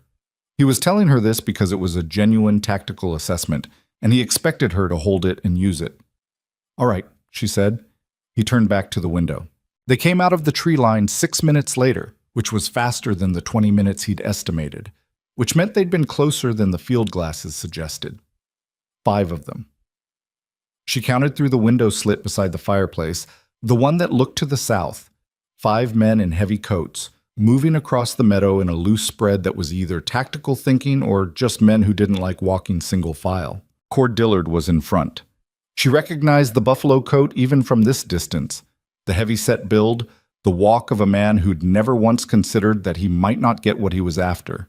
They stopped about 30 yards from the cabin door. Dillard looked at the shuttered windows, looked at the barred door, and the calculation on his face was visible even from here. Blackthorn. His voice carried well in the cold air. Come on out. We just want to talk. Rowan said nothing. He was at the front window, watching. We know you're in there. Saw the smoke from the pass. Dillard waited. Nobody needs to get hurt today. We heard you've got gold up here. Man alone doesn't need much. We'll take what you can spare and move on. The word alone snagged in Elena's chest. He didn't know she was here, or he knew and was choosing not to acknowledge it, which was its own kind of message. Rowan still said nothing. Dillard's voice changed, still loud enough to carry, but with an edge under it now, like a blade coming through fabric. Don't be stupid about this, mountain man. There's 5 of us. We can wait you out, or we can come in. You pick which way it goes. Rowan moved from the window to the door. He lifted the bar slightly, just enough to crack the door open an inch, not enough to expose himself. The gold's in the Territorial Bank in Harding, he said. His voice came out level and carried like a stone thrown flat across water. Has been since spring. You rode up here for nothing. Silence from the meadow. That's a lie, Dillard said, but his voice had acquired a note of uncertainty. It's the truth. $40 in the cabin. Take it and go, and nobody has a bad day. More silence. She could see through her window slit that Dillard was talking to the men beside him in low, urgent tones. One of them, younger, edgy-looking, with a rifle he was holding too tight, kept glancing at the tree line like he was thinking about options. Can't go back empty, Dillard said finally. You understand that. That's a personal problem, Rowan said. The shot came from the left flank. Not Dillard, one of the others, and it was more a warning shot than an aimed one, splintering the edge of the doorframe 6 inches from where Rowan had been standing. He was already back and away from the door, letting it fall shut, slamming the bar down. Then it was loud and fast, and nothing like what Elena had spent the previous 10 minutes bracing for, which had been something more ordered, more deliberate. Instead, it was chaos. Gunshots from at least 3 different directions, the sound of them shockingly violent in the cold quiet of the valley, and from somewhere close came the sound of Grit screaming in the barn, that awful horse panic sound. And then someone was at the side door. Back left, Rowan said, not shouting, just projecting. And she was already moving. The side door was a smaller door she used to access the woodshed without going outside, and someone was hitting it hard, not with a body but with something metal, trying to knock the latch loose. The latch was a simple hook and eye, not strong, and she could see it jumping with each impact. She had the rifle. She got to the side of the door, not in front of it, and her hands were not shaking, which surprised her. Later she would think about why they weren't shaking and decide it was because there was no room for shaking. The situation had a terrible clarity to it, a simplicity that overrode the fear, which was still there but had compressed itself into a small, hard thing in her chest that was not running the show. Get away from that door, she said. She said it loud and level. The hitting stopped. Then, there's a woman in there? A younger voice, surprised. There's someone with a rifle in here, she said. That's what matters. Back away from the door. From the front of the cabin, she heard Rowan's rifle fire once, and then a shout from outside that was not a death sound, but a pain sound. Someone hit, but not killed. More shots followed, a rapid exchange, and then a pause. The cabin filled with the sharp, acrid smell of gunpowder. Elena, Rowan's voice, controlled but urgent. Side door's clear, she called back. Stay on it. The man outside the side door had not left. She could hear him breathing, hear his boots in the snow, the shuffle of someone regrouping, and then the latch gave. The door swung inward and she was already braced, the rifle up, and the man in the doorway saw the barrel pointed at his face and stopped with 1 foot inside and 1 foot out, which was not a position anyone could hold for long. He was younger than she'd expected, 25 at most, with a patchy beard and eyes that were doing something complicated, trying to be threatening and failing because the rifle was very close to his face. "Drop it," she said. He had a revolver. His hand was shaking in a way hers was not. I said, "Drop it." He dropped it. It fell into the snow just outside the door with a muffled sound. "Step back," she said, "all the way back, against the woodshed wall." He stepped back. She watched him go, keeping the rifle up, and when he was against the wall, she pulled the door and threw the latch, knowing the latch was broken and it would hold for approximately nothing, and turned. In the front of the cabin, through the window slit, she could see the meadow. 2 of the 5 men were retreating toward the tree line. One was down in the snow, moving, not dead. Dillard was still standing, and he was not retreating. He had something in his hand that wasn't a gun. It took her a half second to understand what she was seeing. A bottle, a rag in the neck of it, and a match. "Rowan," she said, "he's going to—" The front window shutter exploded inward. Not from the burning bottle, from a shot, from one of the retreating men who'd apparently decided the retreat wasn't final, and the shot came through the slit at exactly the wrong moment, and Rowan was there at exactly the wrong moment, and she heard the sound of him hitting the floor. She did not think. That was the honest truth of what happened next. She did not think, because if she had thought, she would have cataloged all the reasons what she was about to do was not a reasonable decision, and she would have been right about all of them, and she would have stayed inside while the cabin burned. She unbarred the front door and went out. The cold hit her like a wall. She had no coat. She'd dropped it when she'd gone for the rifle. The snow was shin-deep off the beaten path, and she went through it toward the woodshed, toward the long-handled splitting maul she had seen every morning for 6 weeks leaning against the woodshed wall because Rowan never put it inside after he used it, which was a habit she'd told him twice was sloppy and which she was now profoundly grateful for. Dillard had his back to her. He was focused on the cabin door, on the bottle in his hand, on the match he was trying to strike in the cold. Cold made matches difficult, she knew this, fingers numb, and the striker surface not cooperating, and he was cursing at it in a low, steady stream. She was 20 feet away, then 15. The snow muffled her footsteps, but not completely, and she was aware that any of the other men could see her from the tree line, that she was completely exposed, that this was in every technical sense a terrible plan. She got to 10 feet and Dillard heard her. He turned. His face did something complicated. Surprise, then contempt, then a reassessment as he registered the maul in her hands. "Girl," he said, like it was a complete sentence, like it was an answer to a question. "Put it down," she said. He looked at the maul. He looked at her. He was holding the unlit bottle in one hand and the match in the other, and he was calculating the way men like him calculated, quickly and poorly, factoring out the parts of the situation that didn't fit the story he'd already decided. "You're not going to do anything with that," he said. He reached for the striker. She swung, not at him. She'd had enough time in those 10 feet to realize that swinging the maul at a man was going to go badly wrong unless she hit him perfectly, and she was not confident she'd hit him perfectly. She swung at his hand, the hand holding the bottle. The head of the maul connected with his wrist with a sound that made her stomach turn. The bottle went sideways into the snow and did not break, which was the most important thing, and Dillard made a sound that was less a word than a shape of pain and grabbed his wrist and staggered back. She stepped on the bottle, pressed her foot down on it, and did not move her foot. For a moment, nothing happened. Dillard was bent over his wrist, breathing hard, and the meadow was almost quiet. The shooting had stopped, she registered distantly, and the 2 men at the tree line were very still. "It's over," she said. She was breathing hard. "Your man inside gave up, the one you left at the side door."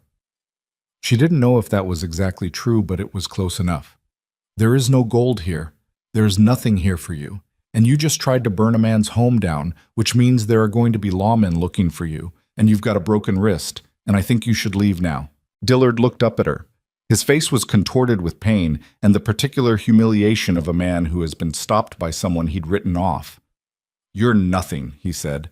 It came out raw, the words of a man reaching for his familiar toolkit and finding it inadequate but using it anyway.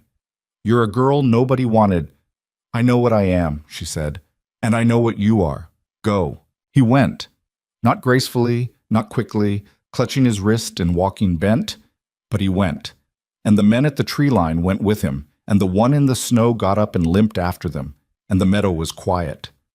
She stood there for a moment with the maul in her hands and her feet in the snow and no coat on, and the cold was suddenly enormous. It came back all at once, the cold and the shaking that had been waiting, and her knees were not entirely reliable. She stood through it anyway. Then she went back inside. Rowan was not on the floor. He'd gotten himself up and was at the front window watching the tree line through the shutter slat, his left hand pressed against his right side. She crossed to him and pulled his hand away without asking permission and looked at what was underneath. A long graze along the ribs. The shot had caught him at the edge, not gone through, which was the only reason they were having this moment at all. It was bleeding steadily and in the way that needed attention, but it was not the kind of wound that ended things. She'd seen worse at Holloway, accidents and fights, and she'd been the one to deal with them because the administrator couldn't stand blood. "Sit down," she said. "I'm Rowan?" She met his eyes. "Sit down." He sat. She found the cloth she needed, the tin of pine tar he kept for the horse's hooves, but which worked in a pinch for sealing, the clean strips from the rag bag on the second shelf. She worked fast and steady, cleaning the wound while he sat still and breathed carefully, and neither of them spoke for a while. "You went out," he said finally. "Yes." "I told you if I said—" "You didn't say anything," she pointed out. "You were on the floor." He was quiet. "The maul was leaning against the woodshed," she said. "I told you twice that was a sloppy habit." Something moved in his face. Not quite the shape of a smile. It was too sore for that, but something in the territory of it. "You hit him." His wrist. The bottle went into the snow. "And then?" "And then I talked to him until he left." She tied off the bandage. The young one at the side door had already given up, dropped his gun in the snow. Rowan looked at his bandaged side. He looked at her hands, which were now resting in her lap, the shaking barely visible. He reached out and put his hand over both of hers, just rested it there, large and warm and heavy, and she felt the shaking slow. "You're all right," he said. It wasn't a question. "I'm all right." She turned one hand over beneath his, not pulling away. "You need to stay still for a while." I know what you can do," she said. "I'm telling you what you're going to do." He closed his mouth. He looked at her hand turned up under his, her fingers that had been cold from no coat and were warming now. He looked at her face. "That was either very brave or very foolish," he said. "Both," she said. "It was definitely both." He didn't argue with that. He sat in the chair by the fire she'd rebuilt while she was bandaging him, his hand over hers, and the light was going down early the way it did in December in the mountains, and somewhere out in the valley, rust had come back. She could hear Grit's particular calm nicker that meant something familiar was near the barn, not the panic sound, but the ordinary sound. The fox was back. The trouble had passed. It had not passed cleanly or without damage. The side door latch needed fixing. The front shutter had a hole through it. Rowan had a wound that was going to hurt for weeks and would need watching for the fever that could come with such things. Her hands, when she finally looked at them in the lamplight, were scraped raw at the knuckles from the maul's grip in the cold, and she had not noticed until now. None of it was clean. None of it was the kind of thing you told as a story where everyone came through unscathed. It was what it was. A bad morning that could have gone much worse, and two people who had come through it still in possession of the things that mattered. She put a second log on the fire. She poured water for coffee. She sat back down and let him keep holding her hands, which he was still doing, and she did not move away. Outside, the last of the light left the sky, and the mountains went dark, and the valley went quiet, and somewhere near the barn a fox moved in the snow, and the stars came out hard and cold and countless, the way they always did up here, indifferent to everything below them, and somehow, in their indifference, constant. The lawmen came 3 days later. 2 deputies from the territorial office in Harding, riding up through the pass on horses that looked unhappy about the altitude and the cold. Elena heard them before she saw them. Grit's alert nicker from the barn, the sound of unfamiliar hooves on packed snow. And she was at the window with the rifle before she'd fully decided to be. Rowan put his hand on her arm from behind her. "Badges," he said quietly. "Left one's got a badge." She looked. He was right. She set the rifle down but didn't put it away. The deputies were a study in contrast. The older one was heavy-set and deliberate, the kind of man who moved like he'd seen enough things that nothing surprised him anymore. And the younger one was maybe 22 and trying very hard to look like he wasn't nervous about being this far up a mountain in December. They stopped their horses in front of the cabin, and the older one called out in the particular way of lawmen, announcing themselves, loud and formal, and Rowan lifted the bar and went out to meet them. Elena stood in the doorway and watched. The conversation took 20 minutes. She caught pieces of it. Dillard's name, the names of two of the other men, apparently known to the territorial office for reasons predating their visit to this valley. The younger deputy took notes in a small book. Rowan showed them the shutter with the hole through it, the side door latch still broken, the bandage visible at his side when his coat shifted, though he didn't mention it directly. She saw the older deputy's eyes go to it, and then to her in the doorway, and he touched the brim of his hat in the old courtesy. Before they left, the older deputy reached into his coat and produced an envelope. "Almost forgot," he said. "This came to the Harding office addressed to a Miss Elena Cross, care of Rowan Blackthorne. Figured we'd bring it up since we were making the trip anyway." Rowan took the envelope and looked at it for a moment before he came back inside. He held it out to her without a word. Her name was on the front in the formal hand of someone who wrote official correspondence for a living. The return seal was from the Territorial Department of Civil Records in Denver. Her hands were steady when she opened it. She'd gotten better at steady. The letter was 3 paragraphs and a lot of formal language, but the meaning of it was simple. The paperwork from the Red Hollow labor placement, cross-referenced with her age and prior institutional record, had been reviewed and formalized. Elena Ann Cross, age 19, was hereby recorded as a free individual with no outstanding placements, debts, or institutional obligations. A copy of her birth record, recovered from the Holloway Home's files, was enclosed. A copy of her birth record. She had not known one existed. She unfolded the second document. It was a single page, water-stained at one corner, but legible. Her name. Her parents' names. Thomas Cross and Mary Cross, née Halverson. A date.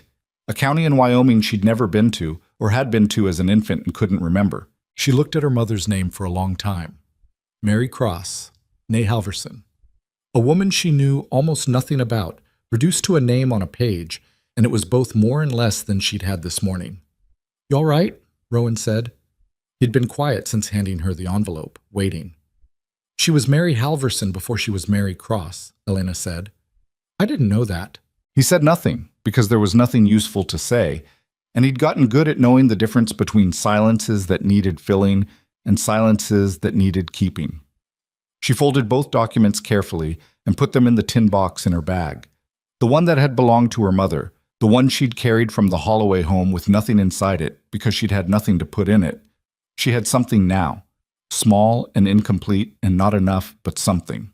"Free," she said, out loud, to herself as much as to him. "It says free." "Yes," he said. "It's a strange word. Most important ones are." She looked at him. He was leaning against the door frame with his arms crossed, the way he stood when his side was hurting, but he didn't want to draw attention to the fact that his side was hurting, which was always. The wound was healing. She'd been changing the dressing twice daily, watching for the red edges that would mean fever, and so far it had stayed clean. But healing was slow, and he was not, as it turned out, a patient man when it came to his own limitations. "You should sit down," she said. "I've been sitting down for 3 days." "You've been sitting down and also trying to fix the shutter with one functional arm, which is not the same thing as resting." He made a sound that was not quite an argument, but was close. "Sit down," she said, and went to put the kettle on. He sat down. It had become, she realized, a kind of language between them. This particular back and forth, the mild resistance and the mild insistence, and the outcome that was always the same. She told him to sit. He sat. He told her not to go out in the dark alone. She didn't.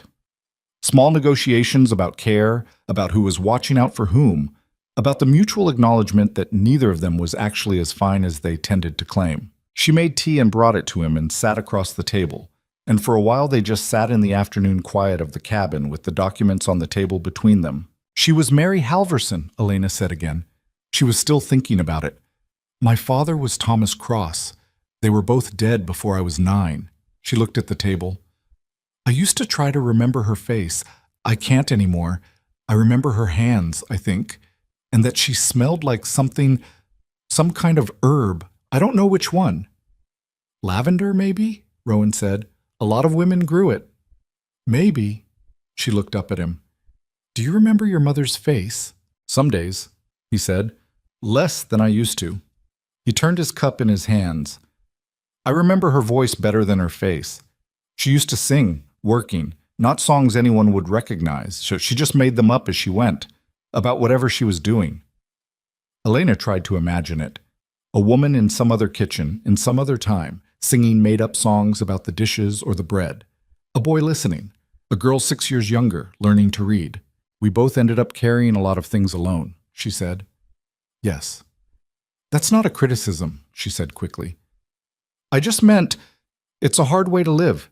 Getting used to being the only one who knows what you're carrying. He looked at her steadily. Getting unused to it isn't simple either. No, she agreed. It's not. She wrapped her hands around her cup. But I think it's worth the trouble. The fire popped between them. Outside, the snow was falling again, the third heavy snowfall in a week, and the valley was going white and soft and indistinct, the mountains at the far edges blurring into the low cloud. Inside the cabin, it was warm, the amber light of the lamp and the red glow of the fire mixing into something that had no good name but felt, to Elena, like the visual equivalent of the word home, which she was carefully and still a little suspiciously beginning to apply to this place. That evening, after dinner, she asked him something she'd been turning over for several days. When Dillard called me a girl nobody wanted, she said. She said it looking at the fire, not at him. I told him I know what I am. She paused. I believed it when I said it, but I'm not always sure what I know. She heard him set down his cup. I mean, I know I'm capable, she said. I know I can work, and I can think, and I can swing a splitting maul at a man's wrist in the snow without my hands shaking. She glanced at him. I know those things. But knowing what you're worth, actually believing it, not just knowing it as a fact, that's different. That's harder. She looked back at the fire. Some days I still wait to be told to leave. He was quiet for long enough that she thought he might not answer. Then, some days I still expect to find a letter saying Margaret died. She turned to look at him. I know she's gone, he said. I've known for years. But some mornings I come downstairs and I have this... He stopped. Half a second where I think I should write to her. Tell her what the valley looks like today. Tell her some stupid thing that happened. He looked at his hands. And then I remember. He was quiet. Knowing and believing aren't the same country. No, she said. They're not. What I know, he said, carefully, like a man finding his footing on uncertain ground, is that you went out into the snow with no coat and a splitting maul because you weren't willing to let it end badly, and that you talked a dangerous man into leaving on a broken wrist. He looked at her directly. And that you've been cleaning my wound and changing the dressing twice a day without being asked and without making me feel like an inconvenience about it. He paused. What I know is that this cabin is different since you came into it, and not because it's cleaner, though it is, because there's someone in it who notices things, who pays attention. She felt the words in that chest place, the one that had held the unnamed feeling for weeks now. Rowan, she said. You asked what you know, he said. I'm telling you what I know. You can do what you want with it. She looked at him for a long moment, at the scar along his jaw, at the dark eyes that looked back at her without condition or performance, at the hands that had carved a wren from a piece of wood because his dead sister had loved wrens, and that had held hers in the aftermath of a fight until the shaking stopped, and that were resting on the table now open and still. She reached across the table and put her hand in his, not the tentative gesture of someone testing, the full thing, deliberate and clear. His hand closed around hers and stayed there. Neither of them said anything. There was nothing that needed saying that wasn't already in the gesture, in the fire between them and the snow outside, and the 5 weeks of small, accumulated truths that had been building toward this particular moment the way water builds behind a dam. Not dramatically, not all at once, but with a pressure that was always going to find its way through. They sat like that for a while. The lamp burned. The snow fell. Grit moved in the barn with the comfortable sounds of an animal that was warm and fed and untroubled. Eventually she said, "I'm going to stay." He didn't answer right away. Then, "You don't have to." "I know I don't have to." She looked at him. "That's the point." Something in his face shifted. Not dramatically, not the way faces shift in stories where the change is written large and legible. Just a slight release of something that had been held. "All right," he said. "All right," she agreed. The winter deepened. January came in hard and cold, the kind of cold that rendered the world simple and unforgiving, that reduced everything to the basics of heat and shelter and enough food and the people you were sharing those things with. Elena had expected the deep winter to be oppressive. She'd heard stories of mountain winters that drove people mad with the isolation, but found instead that it had a quality of enforced clarity she'd come to appreciate. You couldn't be too many things at once when it was this cold. You had to be present, careful, focused on the immediate. She and Rowan developed a life in the way that two people with practical natures develop a life together, through the accumulation of solved problems. The side door latch, fixed with a new iron hook he shaped himself at the small forge in the barn. The shutter, repaired and reinforced so the next one to try would have a harder time. The root cellar, reorganized so that what needed to come out first was where she could reach it without digging, which had been driving her quietly insane since November. She took over the accounts, the small ledger where he tracked supplies and costs and what the mining work had brought in. His system had been functional but chaotic, entries made whenever he remembered to make them, sometimes weeks apart. She brought it current and showed him the new arrangement, and he looked at it for a moment and said, without much ceremony, "That's better than what I had," which she had come to understand was his version of high praise. He taught her to shoot properly. Not in a single lesson, but over several weeks, out in the South Meadow, when the cold was bearable and the light was good, starting with stance and breathing and working forward from there. She was not a natural. She had a tendency to anticipate the recoil and pull slightly left. But she was consistent about practicing, and she improved, which he noted with the same brevity he noted most things.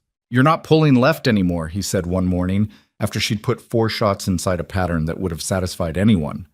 "I know," she said. "Don't get smug about it." "I'm not smug. I'm accurate.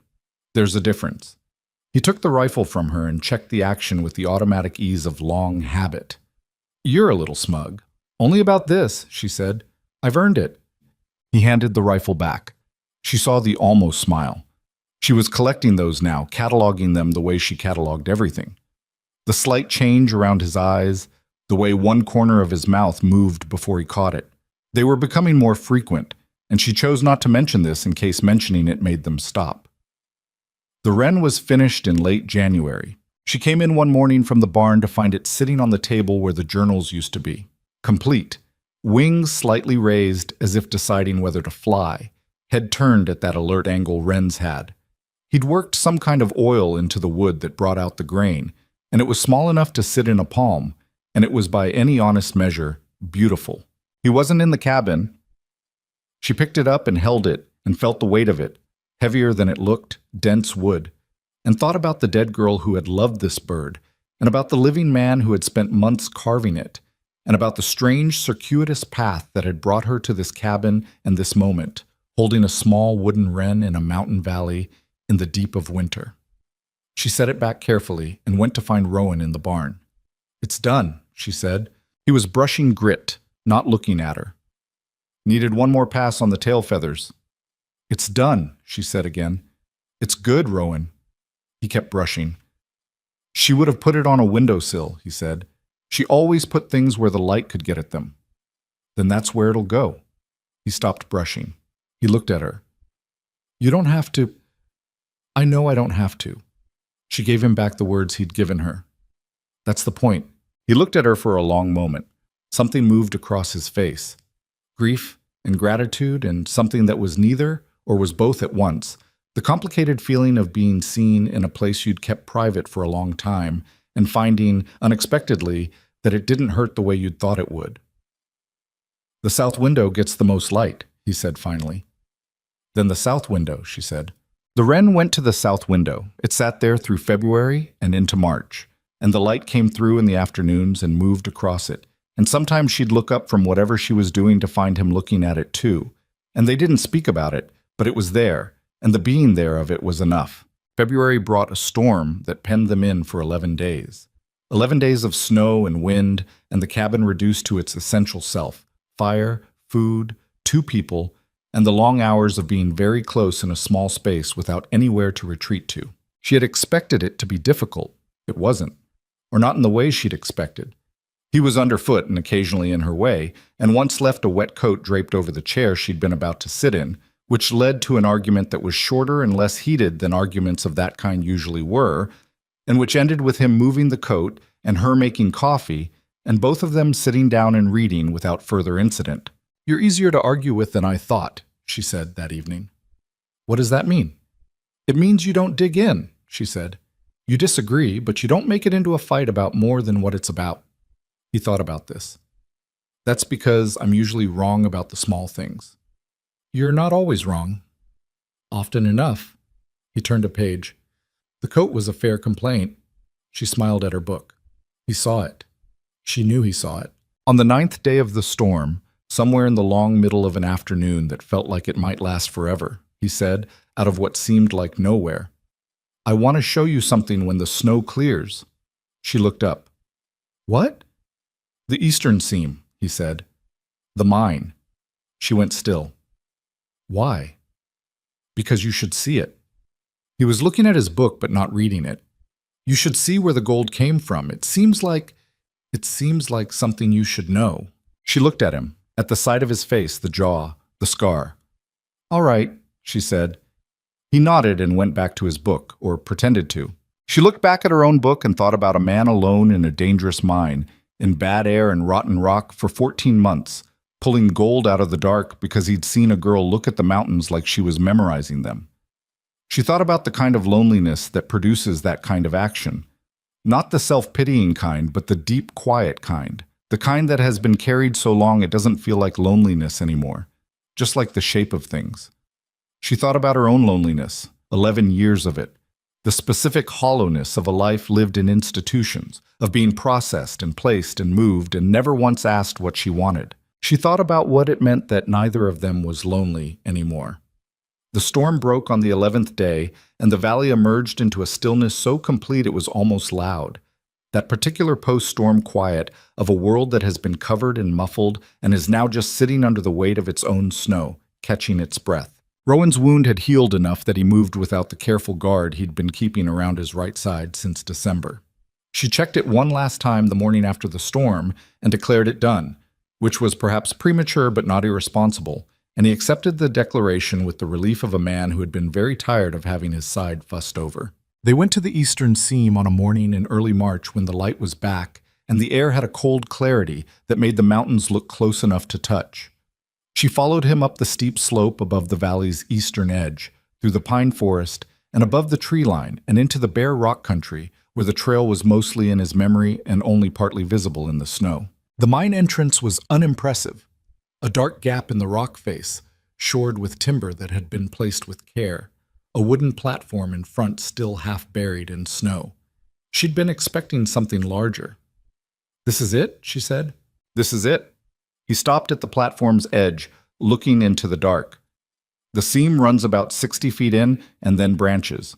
The right branch is where most of the gold was. He paused. "The left branch is where the rock is rotten. I went in there twice before I learned better." She looked into the dark. She thought about him in there, alone, in bad air, in rock that could come down without warning. "You could have died in there," she said. "Several times, probably." He said it without drama, just the plain accounting of a man who'd accepted the terms of a thing he'd decided to do. "I knew that when I started." "And you did it anyway." "Yes." She looked at the dark entrance for a moment. Then she looked at him. "Was it worth it?" He looked at her. Not at the mine, not at the mountain. At her, directly and without evasion, the way he'd looked at her from the edge of the crowd in Red Hollow on the worst morning of her life. "Yes," he said. Simply, completely, without question. She held his gaze and felt the word land in all the places it needed to land. She did not say what she was feeling. She didn't need to. It was already in the way she was standing next to him on a platform in the snow above a valley that was hers now, or was becoming hers, or had been hers since the 7th day when she'd realized she'd stopped counting the days. She turned and looked out at the valley below them, the cabin with its smoke rising thin and straight in the cold air, the barn, the meadow, the stream catching the morning light, the whole small world of it. Not large, not grand, not the kind of place that appeared in anyone's imagination when they thought about what freedom looked like, but real, solid, hers. They walked back down together, carefully on the icy sections, and she slipped once on a patch of hard ice, and his hand came out and caught her arm, and she caught his, and they stood for a moment, balanced against each other on the slope, before she found her footing again. Neither of them let go immediately. They kept walking, her hand tucked inside his arm, down through the snow and the pine trees and back into the valley, where grit nickered from the barn, and Rust was probably nosing around the woodshed for scraps. In the south window of the cabin, the wooden wren sat where they'd put it, catching the light.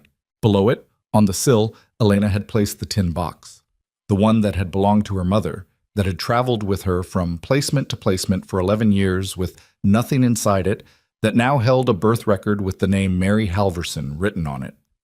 She didn't know if she'd ever find out more about the woman who'd carried that name. Probably not much more.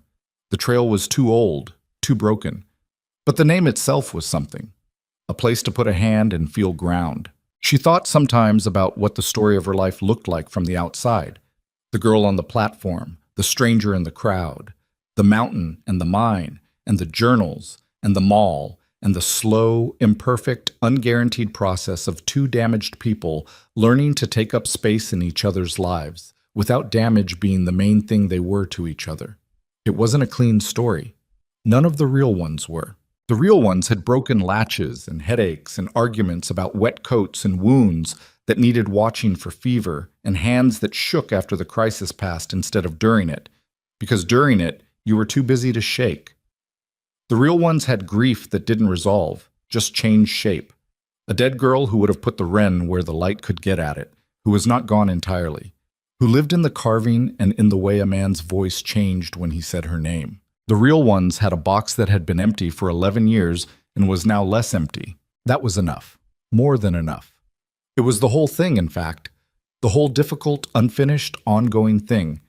And Elena Cross, who had been the last one on the platform, who had been the girl nobody wanted, who had turned and followed a stranger into the mountains with no good reason except that staying felt worse than going, stood in the doorway of a cabin that was hers, and looked out at the valley that was hers, and felt, without apology, that she had earned every inch of it. The light moved across the snow. The mountains held their ground. Somewhere behind her, Rowan was doing something at the work table, some practical thing, and the sound of it was ordinary and domestic and real. She stayed in the doorway a moment longer, breathing the cold air in and out. Then she came inside and closed the door against the cold, and that was that.